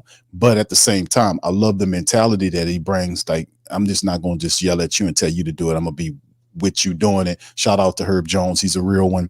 So he ingratiates himself to him. He going to compensate him on the money issue. Herb gave him the, on GP. He said, I'm going to give him some money on that. And then all the other stuff, man. So it's very positive. We just need to finish up on the rest of the moves that we need to do to kind of help the team move forward. So, Lex, I give you the floor.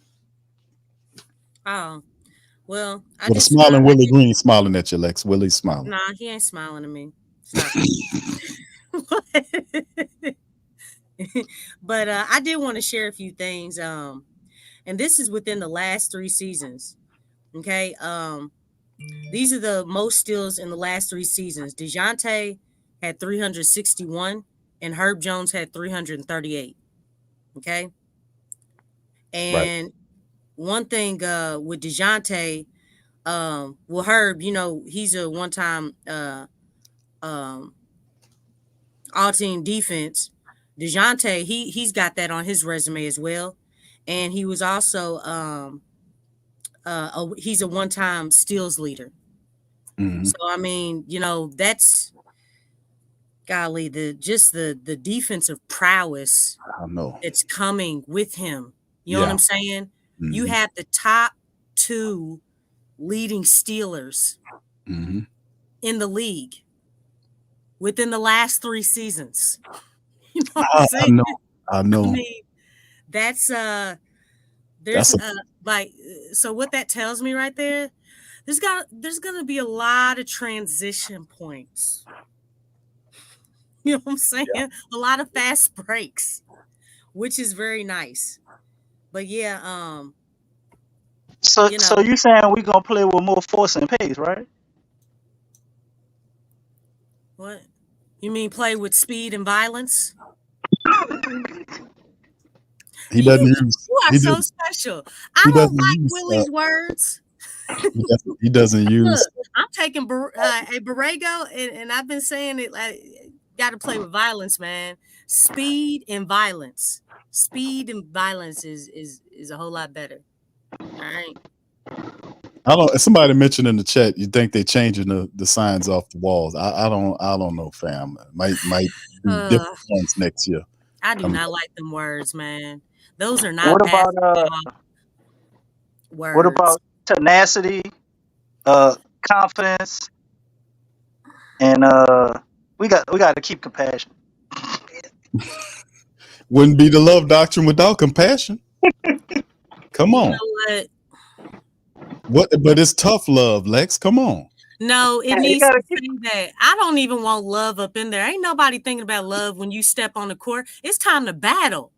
But he spoke. But Dejounte Murray, Yeah, come but on. the best Time warrior, to the choose best battle. warriors fight from a place of love for their family, love for their mission. Just Yeah, show yeah. have love So, going in the back. the Yeah, foundation is tough love, but when you get on that court, you better go to battle. Okay, right. y'all But it's going all, at each other. but it speaks to the point. One love.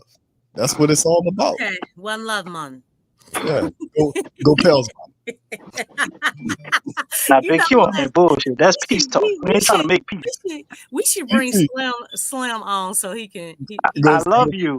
I because you know love you what? I did enough not to kick mention your him ass. That's what we on. go Pels, man. DC, tell the people your new podcast name, bro.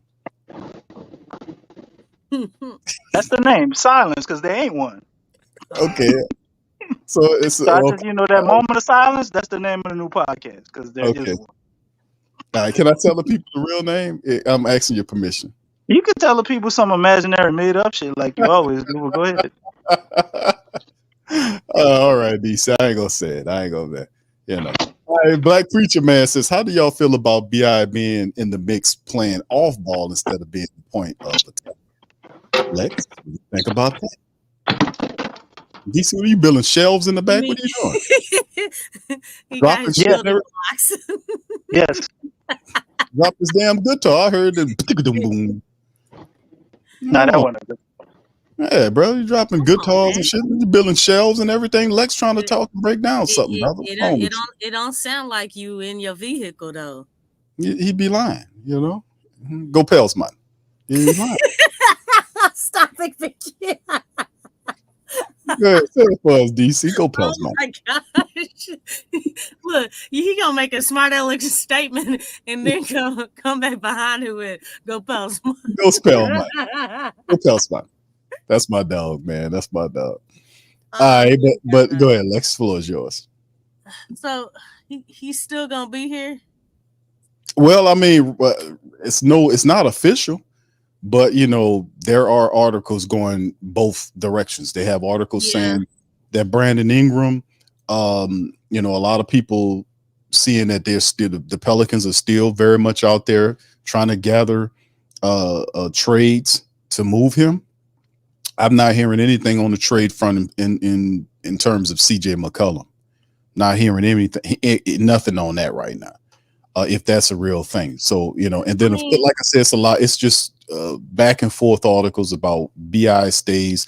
You know what I'm going to do, Lex, while you answer that? I'm going to put it in the chat and see what the family members say about it. I'm going to put a poll up and see what they say. Hold up. Because my thing is, what are you doing with Trey Murphy? You know what I'm saying? Like, and that's why I'm like, are you still trying to invest in Trey Murphy? Are you trying to invest in his growth and development? You know what I'm saying? Because are you still bringing him off the bench? And then it's like, because our team is not whole yet. And that's my biggest thing. Okay? That's my biggest thing right now. The team, I'm really concerned about the size on this team. I'm looking around the league and the other teams have gotten bigger. When I say bigger, I'm talking about wingspan. They're taller. And I'm talking about in the 4 and the 5 spot. And in some cases, in the 3 spot as well. Like, that's what I'm thinking about. Like, we need to fill the roster out a little bit better because I feel like as far as matchup wise on a nightly basis, the Pelicans are not there yet. Like Dejounte is a great piece. He's a great piece. I'm not taking away from that. But we still have other areas that we have to kind of think about here. You know what I'm saying? Like we have to look at the bigger picture. And right now, I'm looking at Brandon's situation. At this point, I don't know if CJ is going to be moved. I mean, because he would just be basically be like Devontae Graham, where you're just basically dumping money. But I don't what team, because a lot of these teams, they're set now. no, I don't think anybody's really trying to take on that contract. You know what I'm saying? Just from a business standpoint, I mean, a lot of these contracts have been like ridiculous. Mm-hmm. You know what I'm saying? Like, I mean, look at Orlando. They trying to keep everybody.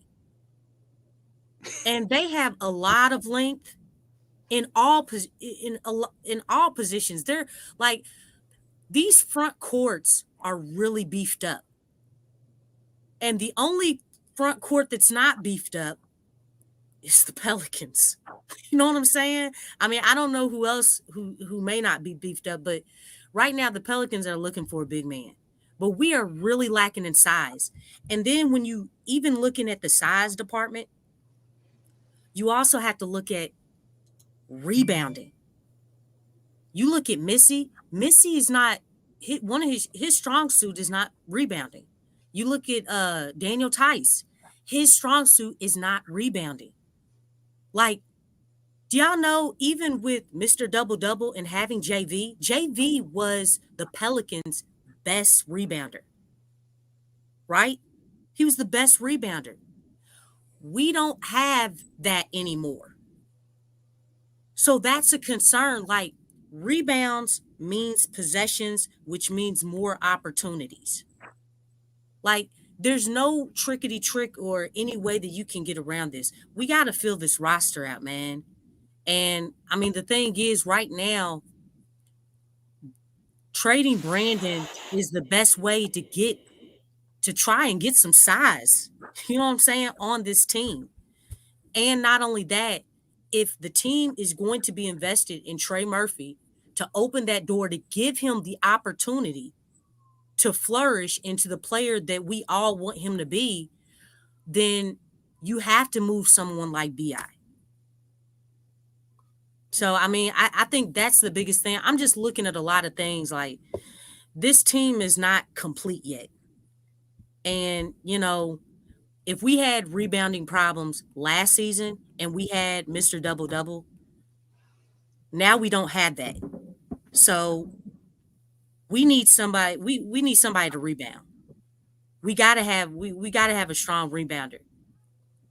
And not just rebounding, but you know, just size as well, which is tied into rebounding. But y'all get what I'm saying. Yeah, I definitely understand what you're saying, Lex. DC, you want to chime in, brother? You want to give your thoughts on that? Yeah, I mean, Lex brings up some very valid points, man, and you know it's pretty obvious. We all see that. Everybody is getting bigger. Then when you watch Zach Edey and what he did in the summer league, it is a concern, you know. Kessler. But, huh? I said to Kessler because he was Yeah, handling Kessler, man. yeah. But to me, I like Kessler, but I think a lot of the stuff I've been hearing lately, Kessler is a little overrated in my opinion. I think he's good, but I think it's more like you know, water tastes great, you know, when you're in the desert. You know, water tastes like the best thing ever, you know, as opposed to whatever your favorite drink is. We don't have a starting center. So him doing that to Kessler, I guess it's shocking to everybody, but it wasn't really shocking to me. Nobody can stop Zach Edey one-on-one, and that's just is what it is. What can they do speed-wise will be the question. So everybody's getting taller. We're getting a lot faster. Who's going to contend with our speed and us to be able to stretch the floor the way we can in our smaller lineups? It's just a matter of us prioritizing doing that effectively and wisely instead of foolishly trying to do it all game. And I think we can have a level that nobody else has where they have to try to adapt and adjust to us even when they're tall. Yeah, this is the thing, man. We got to look out for, man. There's still a lot going on, fam. We're not done yet, not by any stretch of imagination. We still got to monitor, see what the Pelicans do with BI, whether they trade them or it's still a matter of them having to work the contract out. Because that's seen Will Guillory had a tweet about that. They talked about Atlanta not taking BI because they're not interested in giving them that kind of money. So can the Pelicans work out a cheaper deal with Brandon Ingram and then trade him on the cheaper deal? It's a lot of stuff going on here that needs to be ferreted out. And as it gets later on, and I know I think the cutoff point, if there was one, was the fact that they want to get this done before the season starts again. So if time is running down, man, for David Griffin and Bryson Graham and the rest of the brass that needs to do something fast to kind of get this going, man, and handle business. We still need a few things here. All right, few comments in the thank you, Black Preacher Man. Carlito says, I think working on the trade together, getting best deal, like when they traded Drew to the Bucks. Eventually, nobody wants BI. I don't know, man. Yeah, I know, bro. And to be honest with you, I put that chat up. I mean that poll in the chat for the family members to kind of go over with, man. And y'all feel free to vote in that poll in the chat. It basically says, do you think the Pels will trade BI or keep him? And right now, 17% of the pollers say yes, they will trade him. No, they will keep him. 47% of them, that's the top amount of people. 47 says no, they will keep him. And then the second largest is 36% that says not sure. So a lot of the flock, man, they hemmed up on that little question right there, man. So we just got to see what David Griffin and the brass has going on with Brandon Ingram, if they do one or the other. Louisiana boy said, how about everyone rebound? And okay, you got to fill that in. State says Zion needs to be beat on the boards. Now Lonnie says they don't plan on missing, so no offensive rebounds needed. All right, Jarius says we can't let him go for peanuts. This is true. That's why he's still there. A lot of people saying that there are a few people interested with Brandon Ingram, but they don't like what they're getting back for him. So it's like, what is it? And me and DC talked about this before. What's an acceptable trade for Brandon Ingram this late in it? A feasible starter at the center position, a couple of picks, couple of first round picks, maybe some pick swaps in there to facilitate, to kind of make the deal get done so you can move forward, free open the spot so you can have Trey Murphy and kind of free your rotation up. And then, of course, I don't know if the Pelicans are trying to move CJ. I don't think they're doing much with CJ McCollum right now either, or anybody taking CJ McCollum. I just don't hear anything from that. All right, Nola Hitman said, I want to trade CJ for Kessler or Walter Carter Jr. No if and buts about it. I don't think they take it, bro. You would have to sweeten that pot to make that happen, bro. You got to put some picks, some first rounders with CJ, all that kind of madness. I don't think them people want CJ McCollum with that stupid contract he got, 33 and third. I get paid like a starter, like an all-star, whatever the hell he says. They said Nick Richards won't cost Brandon Ingram. Lou says that if the Pels want to be fast break, he says if the Pels want to be fast break, send CJ to the Lakers and get a first and 2 seconds and bring back Jackson the A's, the paratrooper. This give you cap space for Trey next year. All right, thank you, Lou, for your comment. Michael says not paying someone who doesn't deserve $53 million a season isn't being cheap. They offered him 45 a year and he turned it down. Like when I started the broadcast, I told y'all this, family. I said, listen, it's not up to me, to tell Brandon Ingram that he's not a max player when Brandon Ingram feels like he's a max player. If he really feels in his soul that he's that guy, then more power to you, brother. The Pelicans gonna have to do something. They gotta pull, because if he's not gonna sign a cheap ass contract to benefit you. He wants his money. He feels like, man, I done did enough. Y'all looking at 1 year here when I was off this year and I was hurt coming off a playoff series. What about all them other years leading up to this when I gave you great value? How about that? Maybe that's the standpoint.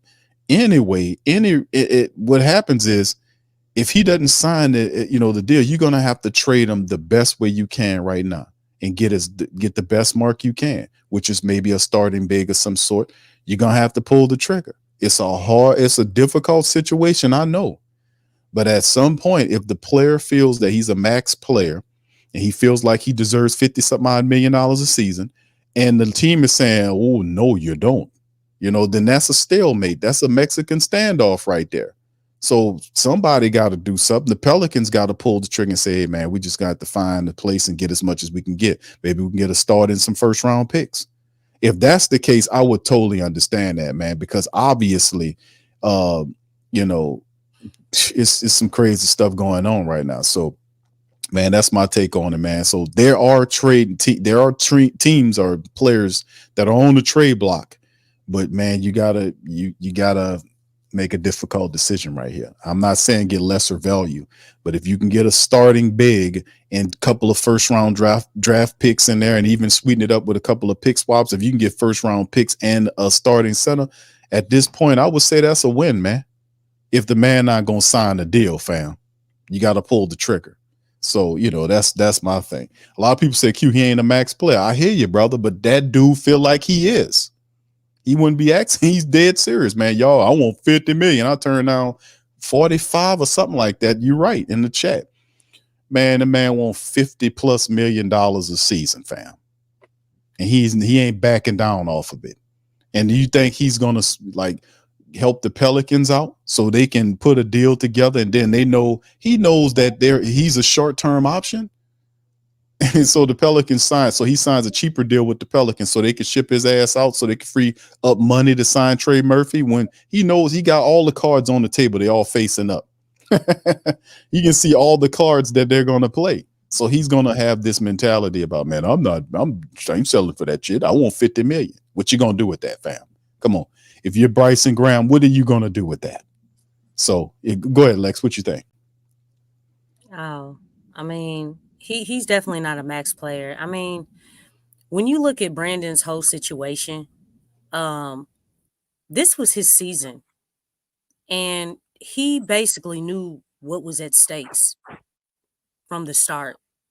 You know, I mean, and I'm gonna say the things that he basically said in his exit presser, and when they got eliminated from OKC. You know, Brandon was not bought in for the whole season.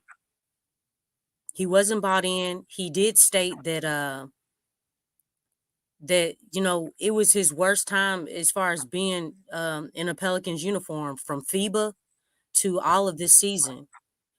And if it was any season where you know you're up for a contract extension, you got to show up. Not only do you have to show up, but it's like you weren't buying in a year where you know that you are going to want to be extended. I mean, you knew this. And so it's like you have to show that you had a season to show all of that, and you didn't show it. So, I mean, this is, and we've all seen this, like this project as far as with this core, with CJ, with Zion, with Brandon. It's been going on for a while. You have Trey Murphy, you have his situation. You look at the team, we need to fill other spots. I mean, it's like his play, and then it doesn't help. We all see the last impression of how the season ended, which was really bad. You know what I'm saying? It just wasn't a good look at all. Whether you want to say injuries or whatever, like you couple that with him not buying in all season, and then how the season ended, and then you're asking the Pelicans to pay you 50+ mil. You know what I'm saying? For a contract, it's like, dude, make it make sense. Make it make sense. Like that, like you didn't have a good showing. You didn't want to take threes. They were telling you that all season, like, hey, we need you to take more threes. You had a problem with that. You know, so I don't really understand like the whole situation, but it's like you can't say that you didn't understand the situation. Like everybody, all players know when they're up for a contract extension. Like, how can you not know? You have an agent who tells you and who's, you know, doing all that stuff for you behind the scenes. So I mean, I don't know. I mean, I definitely wouldn't pay him that because it's like you didn't you weren't putting up that type of performance. You know what I'm saying? And then, they're trying to work out how they can because he says that he wants to stay. Well, Brandon, if you want to stay, you gotta take, we're not about to pay, 53. We're not about to do that, man. Like, if you really want to stay, how bad do you want to stay? Because it has to be according to your performance. What's the happy medium, Lex? I don't know. I don't know what the happy medium is, but I mean, So that's 40 million a year. 2 years, 80 million is a to be able to move on from Brandon Ingram at the trade deadline because it sounds like people ain't too terribly excited about paying him 52 mil or even something like what Zach LaVine is making, which is 43 mil. People ain't excited about that right now either. Especially on 1 year he's making 36. So we do have interest, or he has interest, however you want to word it, from the Blazers, Miami. I guess you could X Sacramento out, Spurs, and I said dark horse is probably teams like Detroit, the Wizards. You always got to consider them. So it's still possible to trade Brandon Ingram, but the thing that was very alarming to me, people talked about it in the chat, is I didn't hear anything about C.J. McCullough. Willie said his name one time. Dejounte Murray kept talking about everybody else under the sun in the starting lineup except for C.J. He said anything about it. He talked about Herb. He talked about Trey. He talked about B.I. He talked about Zion, and he was like, and the other guys. I mean, CJ is one of the starters. You just would think he would be mentioned. Maybe it don't mean nothing, or maybe the Pels have moved off of trying to get rid of Bi after sitting down talking to him and Dejounte. Maybe they're working out the kinks of a better contract, a more team friendly contract, for lack of a better word or term. And maybe they're thinking about just basically moving off of CJ any way they can, if they can find a team where they don't have to attach an asset to do it. Because we can't give up 4 second round picks to get rid of CJ. Nor should we. He's not that bad of a player where you should have to do that. But who would be interested in CJ McCullough? And like you said, Big Q, we're not hearing anything, nothing at all about CJ McCullough. That could mean one of two things possibly. One, ain't shit out there, nobody wants him. Or maybe the Pels are working on a deal to move CJ. A lot of times we do things and it's predictable, but you don't necessarily see it coming up. There's not always a lot of news surrounded around the moves we make. It was about Dejounte Murray, but when they traded Drew Holiday, we knew they were probably gonna move him, but we didn't have a clue. Just pretty much came out of nowhere. Could it be a similar thing with CJ?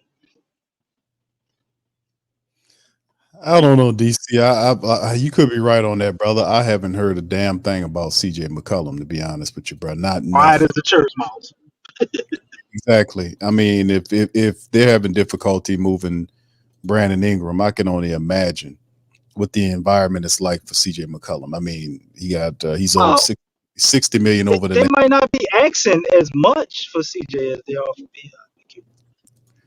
Well, if they're asking, that's the point. If they're asking, they're so centered on seeing what they get for Brandon Ingram.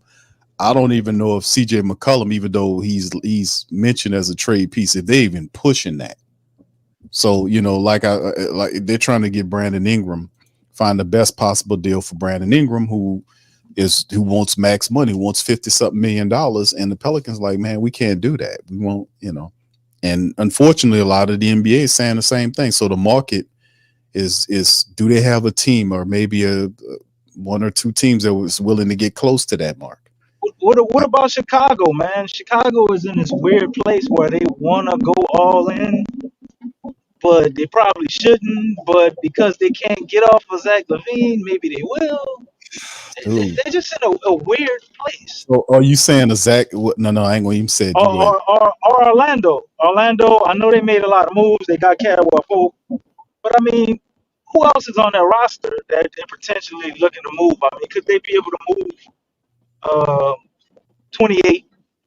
Do they have I don't even know what their salary cap is, but I mean, do they have enough money where they could not move the whole 33? I know they're interested in a high level shooter. That's pretty much one of the things that that team is missing, man.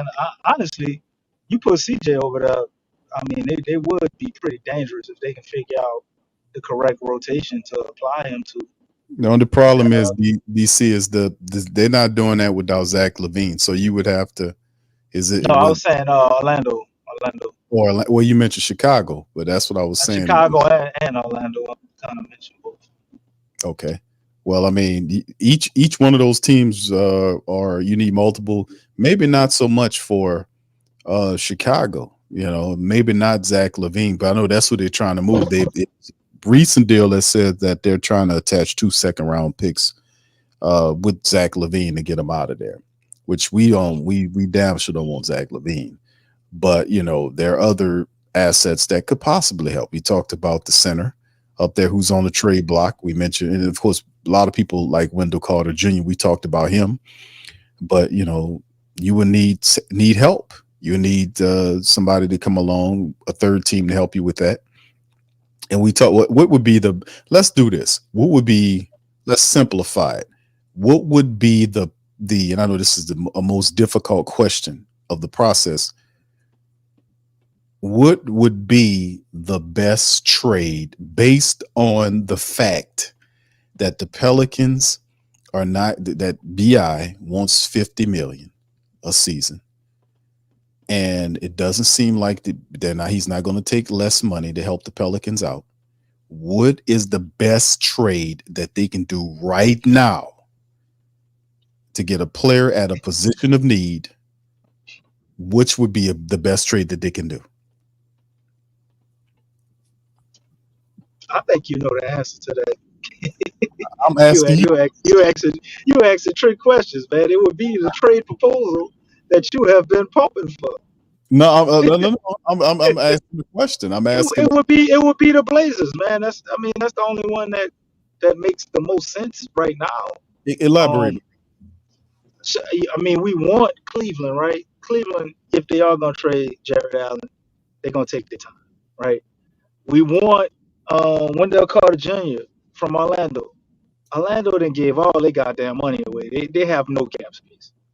So, and they're not sending us back $36 million worth of players. They're not gonna do that. Right? So that leaves you with the Blazers. I mean, you could look at a team like Detroit who's trying to keep their spot open, but Detroit is probably slick and might want they might want you to give some money and try to treat BI like a salary dump or whatever. And same thing with the Wizards. The Blazers, I think, would actually see value in having BI and retaining him to place him alongside of Scoot.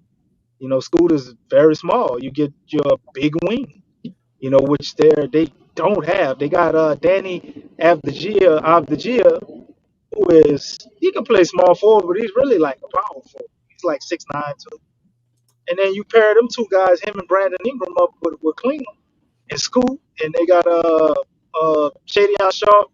They're trying to move Grant, so that would be the key. And obviously, you give them BI and you take Aiden off the hands. It's not a secret. They want to get rid of Aiden. We want to get rid of BI. It's pretty easy deal, right? Obviously we want some type of draft compensation. The way things are looking and the market is dried up, maybe you don't get 2 firsts or nothing like that. Maybe you get a first and a second, or 3 seconds, or 2 seconds, or whatever. Some type of draft compensation, and you do an even swap for both of those guys. The money is pretty much right there. They pay $2 million more than what they're already paying, and they already got money. They could actually do that move and still keep Grant on their team. So the Blazers are probably the team that makes the most sense, but if the Blazers are halfway intelligent, they would understand that they're the team that makes the most sense, and that we don't have all of these options like we may have had a week ago or before the DeRozan trade. We could have pitted them against Sacramento to try to hammer out the best deal. So maybe they're playing hardball with us right now. That could be a deal that Griffin is trying to drum up or talk about in negotiations. So it's an easy one. It's almost so simple that like I consider it a done data if either side really wants it to happen. The only thing that I see that would hold this deal up is David Griffin in his love fest for Jared Allen. Maybe we're still just holding on, trying to see if there's any time. I mean, come on, man. We've been trying to get this dude, not just this trade deadline. Wasn't it like last trade deadline last year, too? We're trying to Yeah, get Jared Allen. yeah, but the problem is since Kenny Atkinson has taken over, there is not it's not a motivation to get rid of Jared Allen, being that he coached him in Brooklyn. So I mean, he wants him there. So that's what I was saying about the answer to everything was like, okay, if it's that simple. But does that stop David Griffin from trying to word salad his way into the front office of Cleveland and keep coercing him? No, of course not. He's going to talk to him, but but he has a timeline. Eventually, you got to move on. And September, September is right. Is the timeline. I thought maybe is it August or September? When does that training camp start?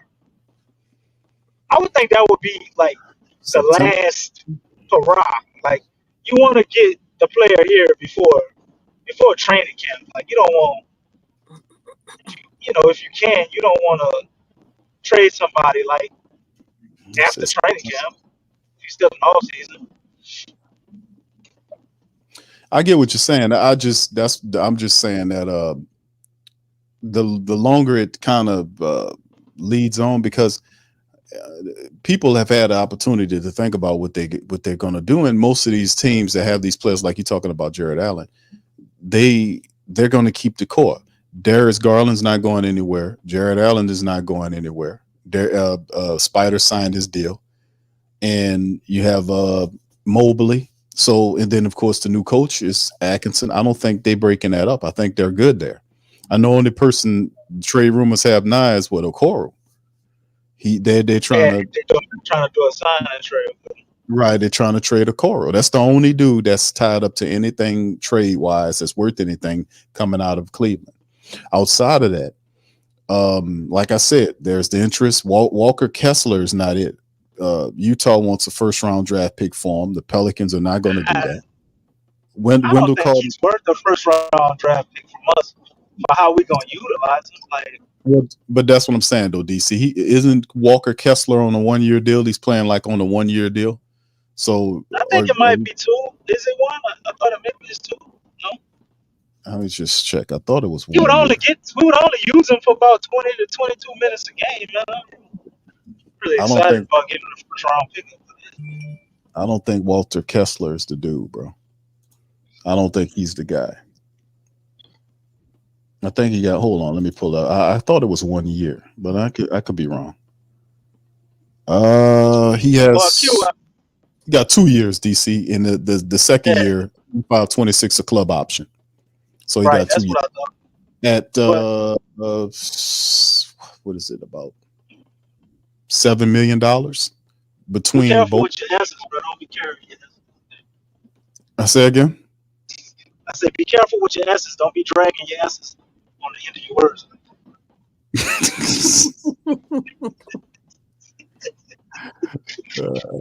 Who does that, DC? I'm just trying to help you, dog.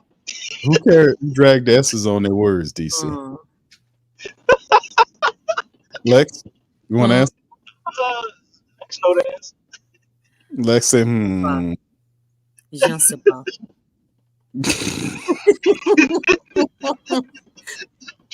I got nothing.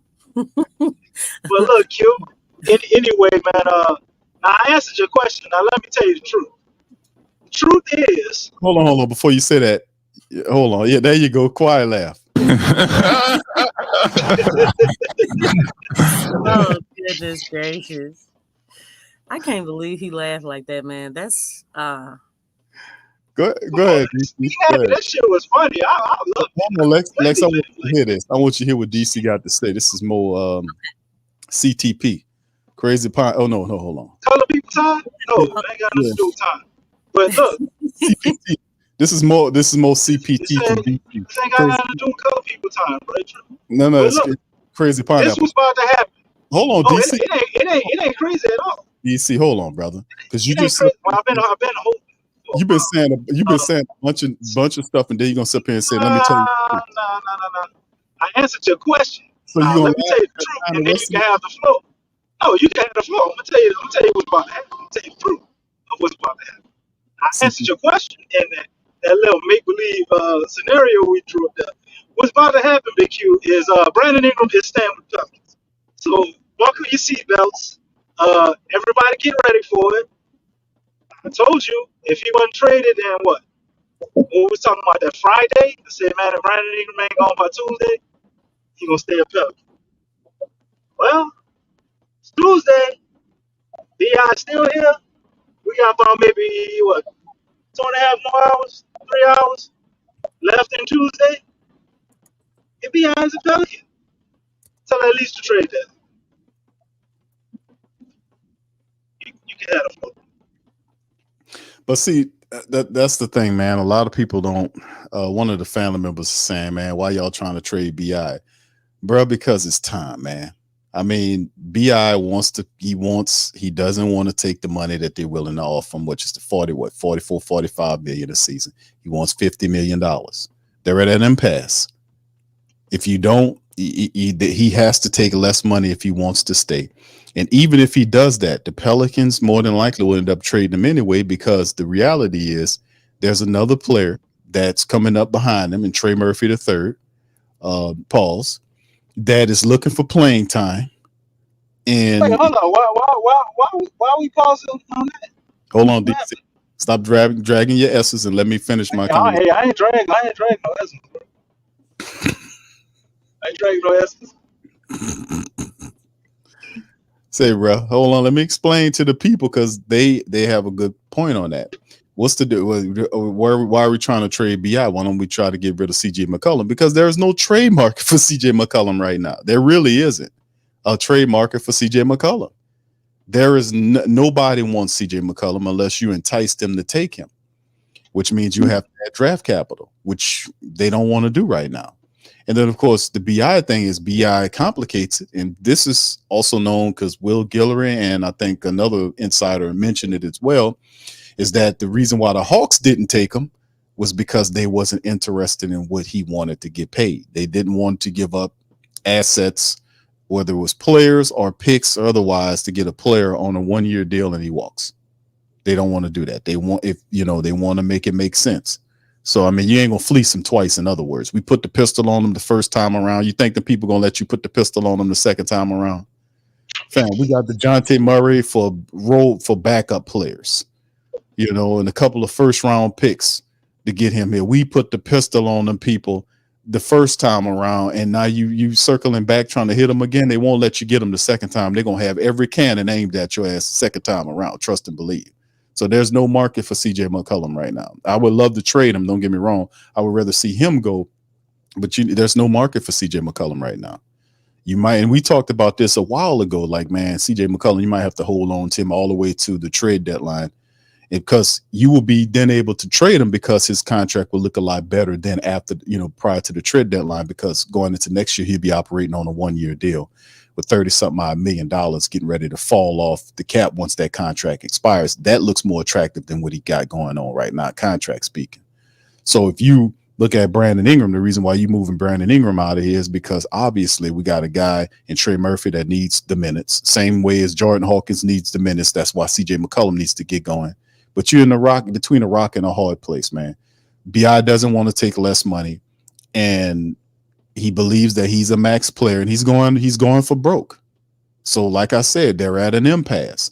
So David Griffin is trying to figure out somewhere to move him that where he can get what he believes is trade with fair value for Bi instead, which is if you start looking at everything, we going all over all of the scenarios. DC mentioned he thought I was aiming them at DeAndre Ayton, which some of the family members in the chat says Ayton's the guy. Ayton's the guy. Because if you ship him out there to Portland, I guess DC, you could be right on it being a salary dump if you send him out there for DeAndre, because they're trying to get rid of DeAndre Ayton. They got Klingon there, and they're trying to offset him. There's 2 years remaining on DeAndre Ayton's contract. BI got one. BI has one, so that it's on an expiring deal, which is they're a team that seem like they're heading in that direction anyway. You get Ayton, you give them first round, see if you can get first round draft picks and pick swaps, or whatever, a first round pick and a second, or something like that for If they Brandon. give us a pick swap in a second, it should be able to get it done. Right, and people, and listen, anybody shouldn't be mad at that, because it's like, man, that's Brandon Ingram. Brandon Ingram is really is complicating the trade because he's not taking less money. It's as simple as that. And it ain't too many places you can put him to now having put all. And hold on, DC. Another thing is we talked about this that makes that another compelling trade is the fact that you don't need a bunch of teams involved to make that go. That's a straight up swap between two teams. You don't need a third team to facilitate the deal, which complicates works. So, I mean, that's what I got. This is the best damn thing I got. Now, people like Wendell Carter Jr., that involves multiple teams to get involved there. You see what I'm saying? See how it gets difficult when you start looking at other teams that have their stuff's already set, and the teams that still are looking to trade players that's worth a damn. The best player out there, right, for the Pelicans, the best bang for your buck in that regard. If you're looking for a starting level big that's ready to hit the ground run, that does have some motivational issues, has questionable issues off the field in terms of picking women, but that's his prerogative. It's up to Willie Green to have to be able to deal with that. Willie coached the dude, was in as an assistant coach with Phoenix, so there's a relationship there.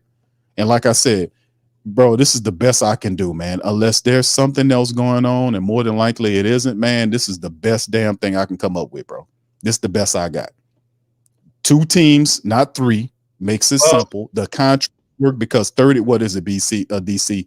34 for what? 33, 34 for B. 34 and 36. 34 for BI and 36 for 33 for CJ.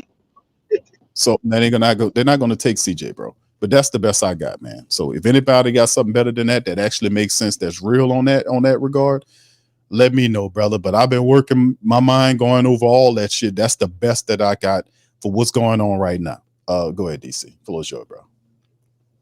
Well, I was just gonna say, man, it might be a blessing in disguise, the fact that we can't trade CJ, because Lex brought up a very interesting point. And as much as I would like to get rid of CJ and I want to keep BI, there's one thing that nags at me when I'm looking at that. How would Trey Murphy feel about this? Trey Murphy is the guy that we have on our bench, man. He's averaging like 14 points a game. You put him in a starting role, he could pretty much give you the same amount of production that BI does at higher efficiency from the three-point line. Still got to work on his, attacking the goal and shooting off the dribble. He's got a little bit of growth. You think he averaged 20 something a game? He definitely averages 20 something a game. If you give him the same minutes with BI, he has that consistency, but he's not coming in and out of the lineup. He knows what to expect every night. He averages 20. At the very least, he gives you 18 or 19. At the very least. And then he's probably going to give you more rebounds. The dude's damn near C6'10". He's 6'10". He can jump out the gym, bro. He has a lot of athleticism to him as well. Some areas where BI struggles or maybe doesn't show those parts of his game, it seems to be where Trey would excel. But the same areas where BI is the best at, Trey is not. So it's like you're swapping one skill set for the other. But Dejounte Murray can pretty much do the same thing BI can do. So it's a better fit. But also, if we keep BI, which, we like him, man. You like BI, but it would hold Trey back. Then you got to wonder about, isn't he supposed to get an extension? Like, what does the money look like with that? there's a bunch of other teams out there I know will be happy to pay Trey as well. If we decide to, oh, we're gonna keep BI and we really gonna keep him. And it's Yeah, not Trey. like, well, look, we'll keep you and we're gonna move you later, which I guess that'll work. You know, you could stall Trey out for one more year, and then we probably run a lot of small ball lineups where he get to get in there anyway, and we don't have a true center out there. But you can't continue on like that. And I don't see a core of Dejounte, Ingram, and Zion going too far into the future, unless I'm wrong about Trey and he's completely happy being a six man.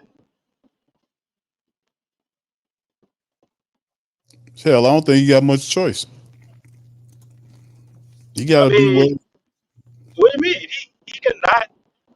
He cannot take his extension. He could go test the market and let another team pay him. Somebody might pay him more than what we're willing to pay him. If there's a deal out there where they give Trey Murphy like 186 million, like they did Emmanuel quickly for Toronto, you think the Pels match that? and this is the Because scenario. he would be a restricted free agent, but do we match that if a team puts the numbers up to where somewhere we don't really want to touch? What about like Porter from Denver? Like somebody gives him a $200 million deal, betting on his potential. hmm So I mean, it's a tricky situation. It is, We'll keep man. yeah. So you almost, if you're intelligent, you're thinking forward into the future. You almost have to trade him, unless he's just taking such a team-friendly deal to where we can bring Trey back and he's brought on with the whole kumbaya and being with all my brothers and all of this. You can't discount that happening. It's possible. The odds of it happening are slim. But what you think, Lex? I mean, uh, Trey needs the opportunity. Um, I mean, we've seen him start. We've seen him in the starting role. Um, when he's in the game, I mean, he doesn't mind shooting that three, man. He doesn't mind shooting that three, and we need 3-point shooting. That was something that killed us early on. I mean, we did break records when we had shooting out there, but it wasn't something that was practiced all the time.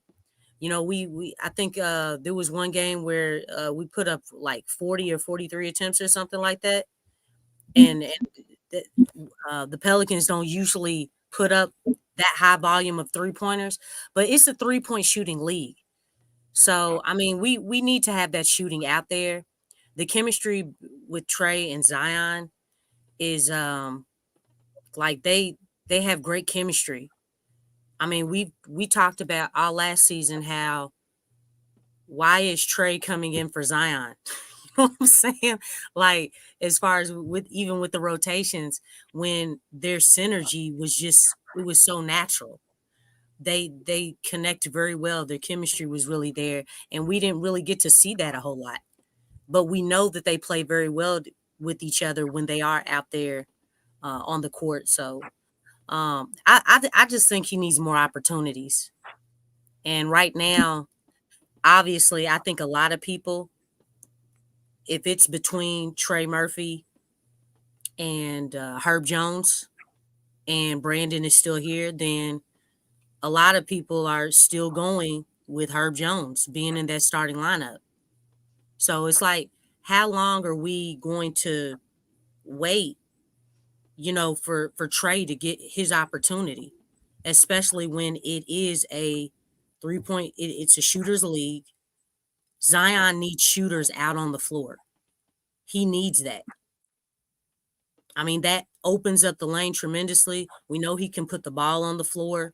But the thing is that like getting those minutes makes a huge difference. And if you don't think that it doesn't matter, ask Jordan Hawkins, because we found out that when he doesn't get minutes, and when the playing time is in a hiatus state, that you're not going to get better. in order to get better, in order to grow, you have to be in that situation. You can only do so much when you're practicing. You're not going to get that real life, those real life situations, or that chance to really get better if you're not out there on the floor. You can't replicate that. And that's something that LeBron has talked about, Dwayne Wade has talked about. You can't replicate, being on an NBA floor playing, getting those minutes. You have to be in those situations in order to grow. So, I mean, just got to find a way to get him on the floor more. I mean, we need his shooting, we need his length. We need him to grow. So, and that's with everybody. Finding ways to get our shooters out on the floor and not on the bench, just, wasting talent. Well, Dejounte Murray said it's gonna be easy, Lex. We Yeah, that's gotta right. trust him. Got a new Willie Green on the way there, Lex. Get ready. Okay, y'all. y'all trying to. Oh, wait, hold up. Wait, I said to Dejounte Murray, Lex. Don't lump me in with him. No. He was specifically talking about the pick and roll. Okay? He was talking about the pick and roll. Y'all trying to be funny. Y'all know what he was talking about. Gonna change the game, Lex. Huh? Gonna change the game. Hey, Lex. Hey, watch. I've been telling you, if we get a point guard, it's on and popping. It's on and popping. Stop dragging us. You're gonna see it different. We still, hey man, and I'm not gonna let this go. This might get on some people's nerves. We still need size, man. Y'all like matchups matter. Daddy. Matchups matter, man, and we got to be able to match up. We need some size. Yeah, they still ain't done, Lex. We still I got the unofficial depth chart up right now, and it's showing Yves Missi as the starting center right now. You see Daniel Tice as the backup, but the Pelicans definitely still need a few things there. And there is a second place in the offseason. Like during training camp, you see certain guys maybe get released at certain points during the year that you wouldn't think would be available. Just like last week, we had what they call a B-ball Paul for Philly. Still an undersized guy. I think he would have been better than Daniel Tice, but Tice is I'm okay with that signing too. But there's gonna be some people that get released that maybe you didn't anticipate being released.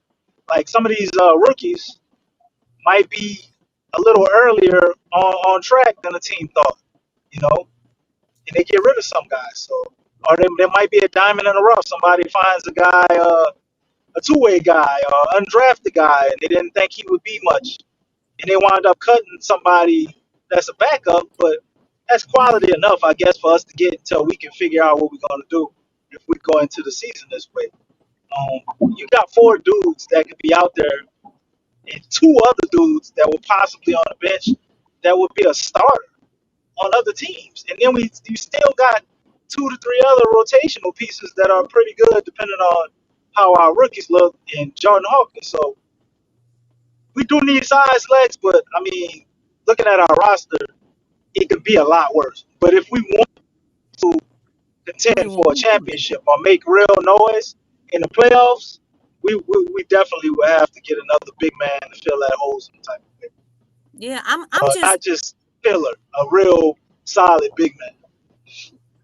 I'm just looking around the league. Like when you look at, these teams, and we don't have JV anymore, who is a skilled big man. And I've said many a times, man, we're gonna miss that dude. You know what I'm saying? Yeah. We really are.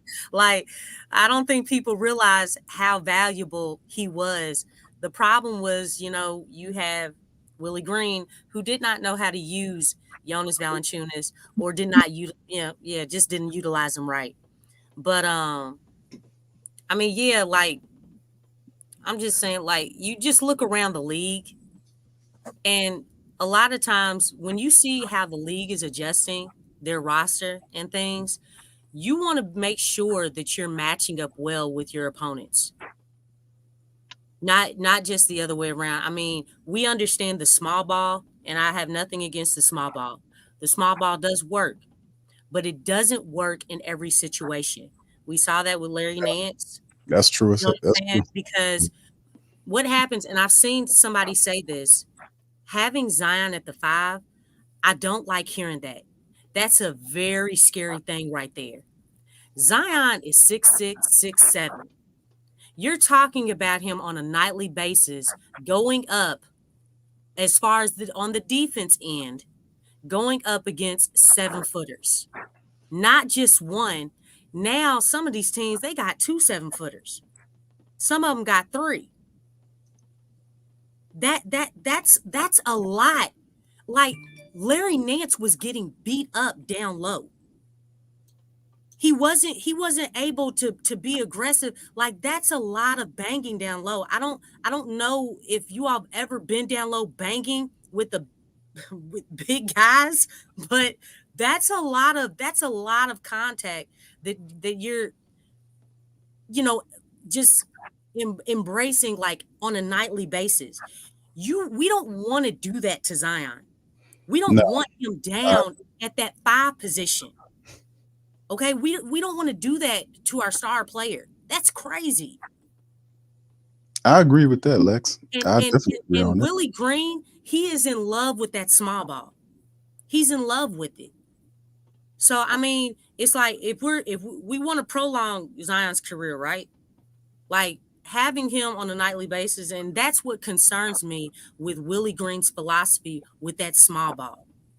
That's not going to work every Have single you looked at a guy like Daniel Tice? He's 6'8", right? But he's like 250, 245. He's solid. He doesn't play like he's 6'8". You know what I'm saying? You had guys like, not comparing Daniel Tice to Ben Wallace, but you had guys like Ben Wallace, similar size. You got certain type of bodies that can take that, and do it. I'm in agreement with you.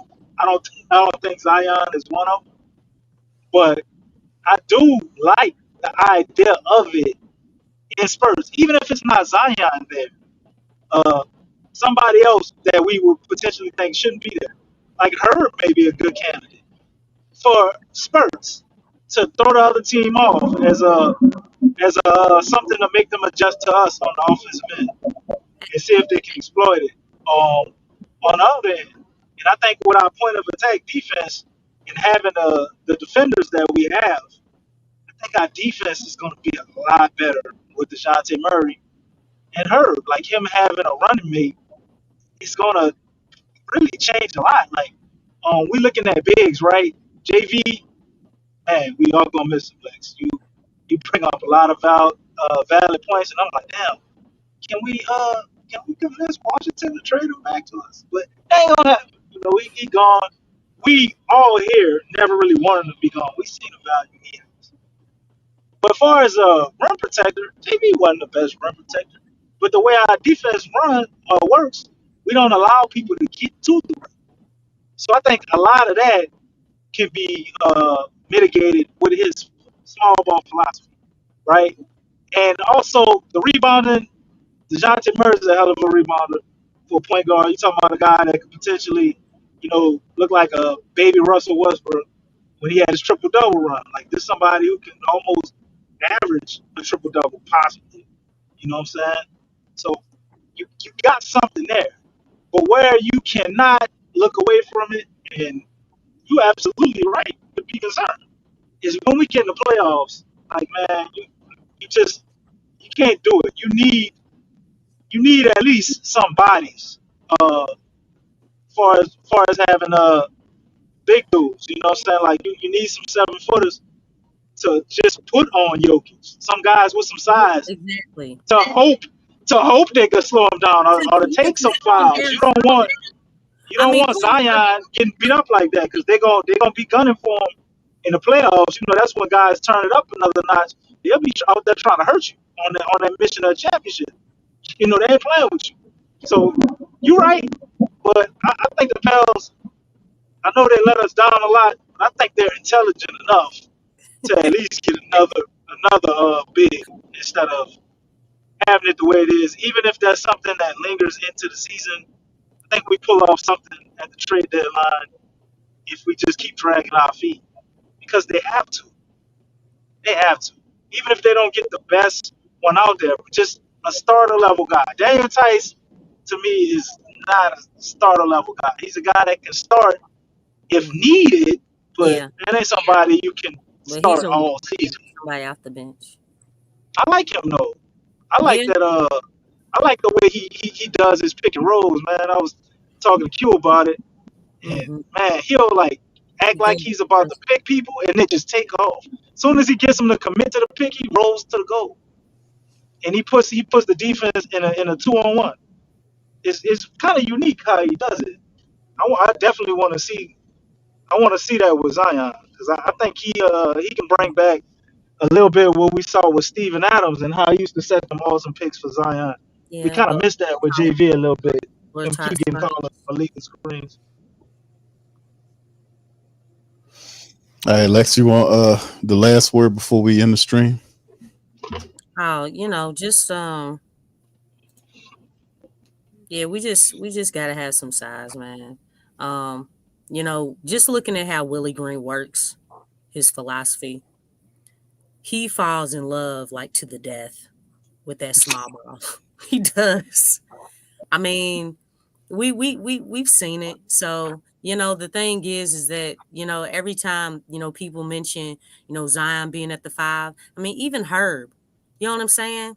Like, and think about this. At the 5, going up against Chet Holmgren. At the 5, going up against, Wemby. Or when we face the Grizzlies, going up against, Zach Edey or Triple J. You know what I'm saying? Like, these are skilled guys, or even Embiid. You know what I'm saying? Then you DC named Jokic as well. I mean, these are the guys that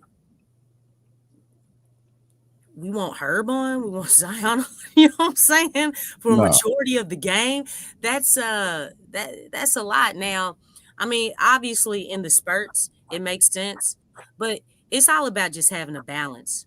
Like I said, I'm not against small ball, but again, when you look at the league as a whole, they beefed up in size, and we want to be able to match up with any team, not just a few teams. And then for those who want to go, not only make it to the playoffs, but get far into the playoffs, which I like to think that is a goal at some point in time. Like, yeah, that size is going to start, coming more prevalent. And we saw that in the playoffs this year. We saw how, guys were really going down low and really pressing the issue. And you saw, like, if they won that battle down low, that's the team that won. So, All right, Lex, shout out to you on that, man. Listen, we had 100 poller, or over 100 pollers on the poll question we had in the chat. Do you think the Pelicans will trade BI or keep him? Guess what? 51% of the flock and nation says no, they will keep him. 21% says not sure. And 28% says they will trade him. So indeed, no, they will keep him. 51% says they will keep him. Now, I should have got a little bit more specific. But the intensity of the trading up, Q, it's intensifying. All the thoughts about my fourth, it's intensifying. I knew it was keeping him, bro. So it's intensifying to a keep. Go ahead, Lex. What you were saying? Nah, I was like, so how much is Brandon gonna stay for? Probably should have asked that, because right now he's holding strong on. Nah, he wants 50. Yeah, he got a budge on that though. If nobody don't want to pay, yeah, because it's like the stock. They always say, like, look, you want that type of money, go shop around. Well, right now they're shopping around, and basically the whole league is telling them, hey, dude, your stock is not 50.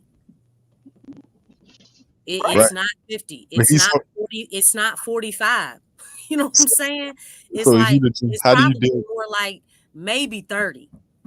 You know what I'm saying? But it's like, so he goes minus in the market. Lex, he was 36. Wasn't he 36 this year? 36 mil on his contract? Between 30 and 40. and then that dude looking at Fraz Wagner and these people getting these contracts, man. That's what Scotty that's Barnes, like what it, Yeah, you and absolutely see, right. that's 270. Like how do you How that's you come on, that's man? Bi is better than those guys. Like their but, potential's higher, but he's better than them. but the hold, thing hold- is, it's where the league again. It's almost like a pace, man. Like the whole league has a pace. There's a pace that you're going at, and it's just look. If the league is telling you that, hey, you think your value is here, but the league is telling you your value is here. Well, the thing is, how can you go and tell the league what your value is? You know what I'm saying? I mean, when they feel like, dude, like we don't have you right there, and nobody else has you right there either. But you're asking me to sign you to a contract for me to pay you that. I mean, that's that's the puzzling. Like, I know that's the you know what I'm quagmire. saying? That's crazy, man. It's I crazy. mean, Man. at the worst And that's scenario, man, them. I guess they just don't give him a deal at all, you know, and try and deal him at the at the deadline. They got to do something, man. Because like that's a great point, DC. We talked about the ridiculousness of the Franz Wagner contract. When he signed that deal, we knew off top. We mentioned it on the show. It's like that's going to be a problem because Brandon Ingram already had that idea that he wants this, and then you look at the damn Orlando Magic giving Franz Wagner a 5-year deal But he's valued. at You know what I'm saying? 24.23. I get you, but at this Yeah, current, makes sense. Lex. yeah, Oh, they want him. That's what you're saying, Lex. They yeah. see that's what they maybe not everybody, but Orlando values him at Yeah. 220 plus mil I dollars. mean, he's But a big how guy. does He's Bi a big, look at that? but he's a Beyonce, big. that's the money I want. I want better than that. But see, the thing is, if you look at it like he's a big and he can shoot outside. Can he shoot? No, he can't. He's 29% from 3-point line. He's a horrible I mean, shooter. That's the well, thing. he shoots out there though.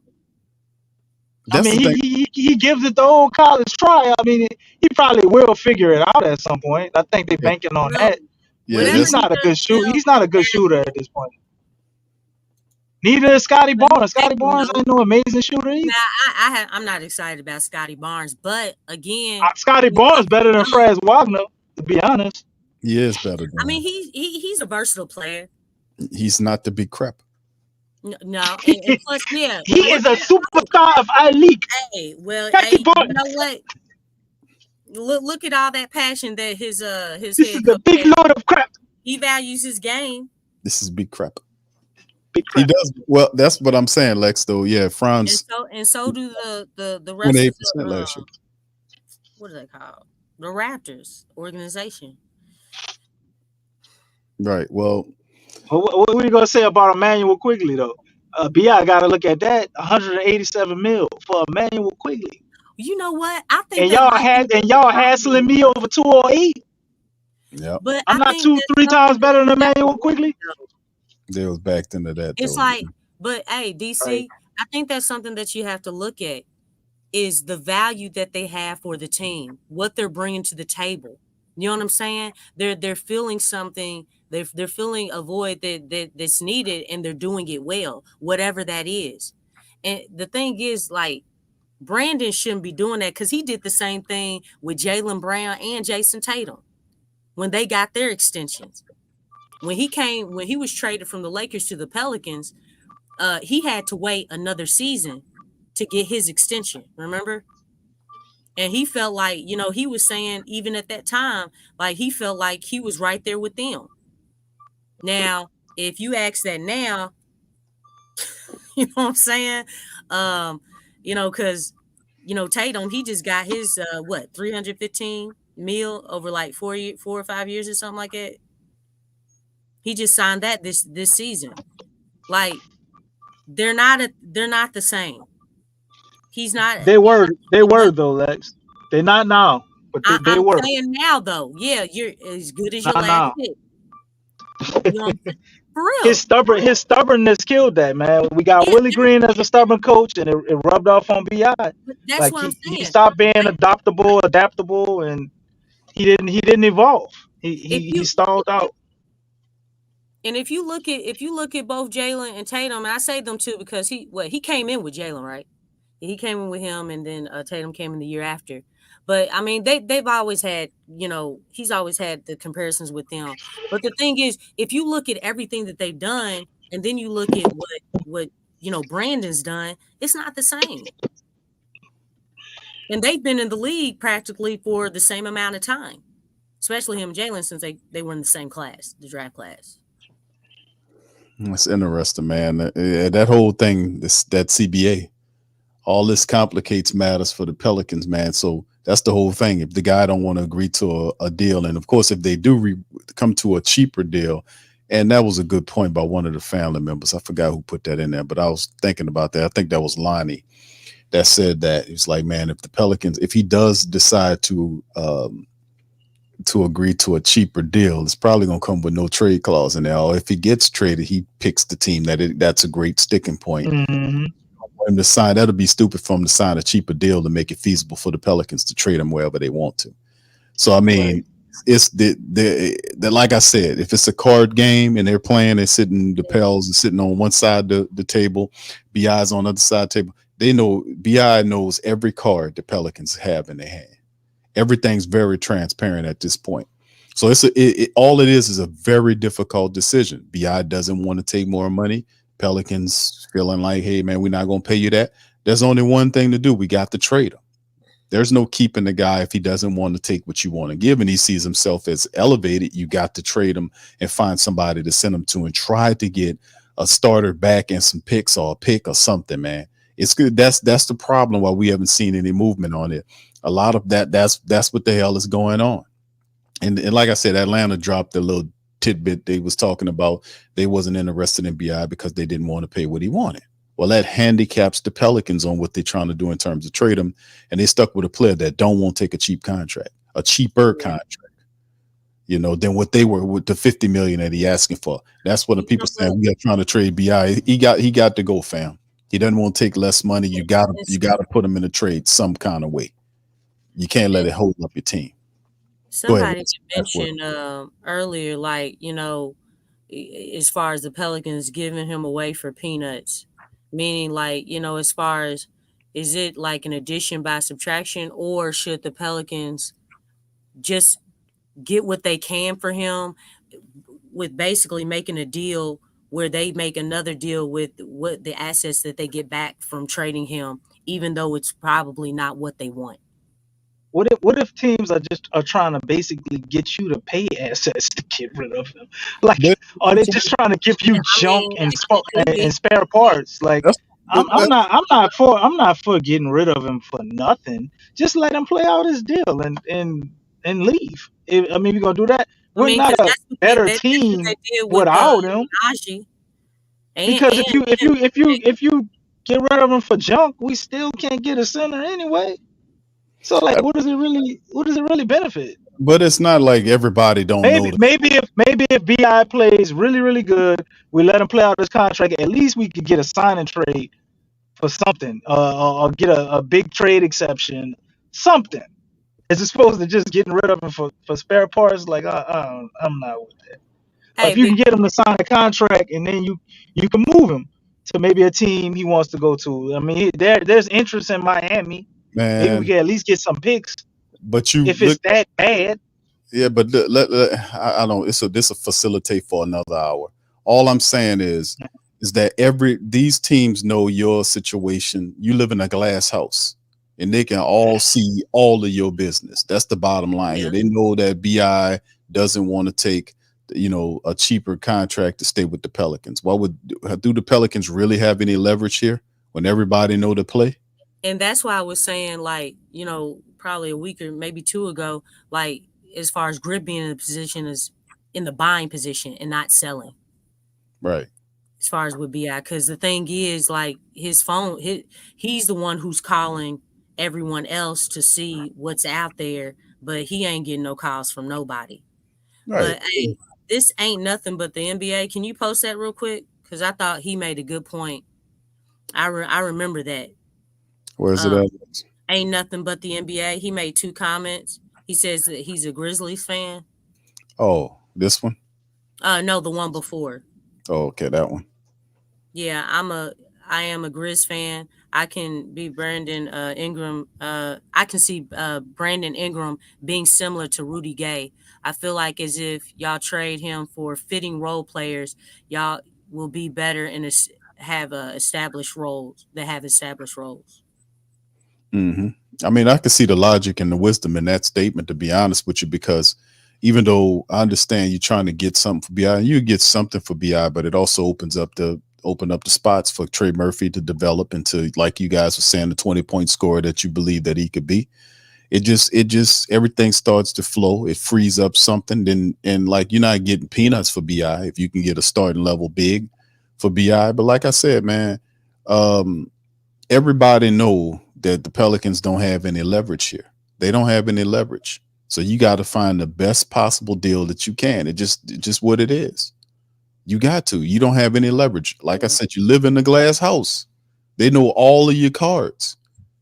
You know, and Brandon Ingram not helping, man. He's not helping. I ain't mad at the man for wanting $50 million. That's his stance. Yeah, I mean, he's supposed to, get his money and stuff. I mean, you can't be mad at a player for doing that. Right. It's like, it's just where your stock is, man. It really is, and that really doesn't help when everybody knows. It's like, they can see your vulnerabilities. Yep. They see it all, fam. They see it all. That's why it's difficult to do it. Atlanta's, they see it all. We see guys getting traded here and there, but we still trying to get off BI and we can't find a suitable location for them. Man, come on, man. Pelicans don't have any leverage in this situation, man. They have to make a tough decision.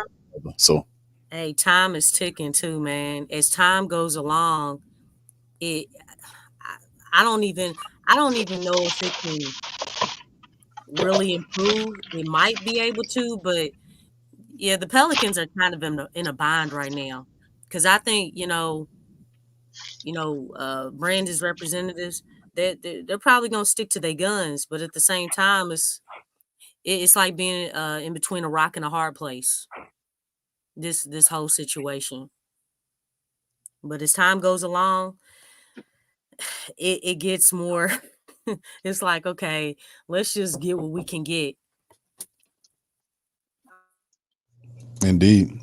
All right, we're gonna leave it on that. Listen, I appreciate everybody for tuning in on tonight's broadcast. Shout out to you guys. If you're not a subscriber, hit the subscribe button. By all means, feel free to share the show on your social media feed. If you listen via X, please give us a retweet and a share. Shout out to you guys. Appreciate y'all being in the building. Man, we talking Pels, man, and we talking real about it, man. Talking about it being real, man. This is a Mexican standoff, as I call it, man, between the Pelicans and Brandon Ingram. So, I mean, hey, man, we'll see how it all works. But anyway, like I said, man, y'all hit the like button, hit the subscribe button, man. We're going to holler at y'all on the next one, man. Y'all hit that notification bell for the next broadcast, man. We'll be back to talk, because something going to start snapping and popping sooner or later. We know we got the Summer League stuff coming up. We're going to be covering that as well. All things Pelicans, we in the building. Much love. We're going to holler at y'all at the next one. Hey.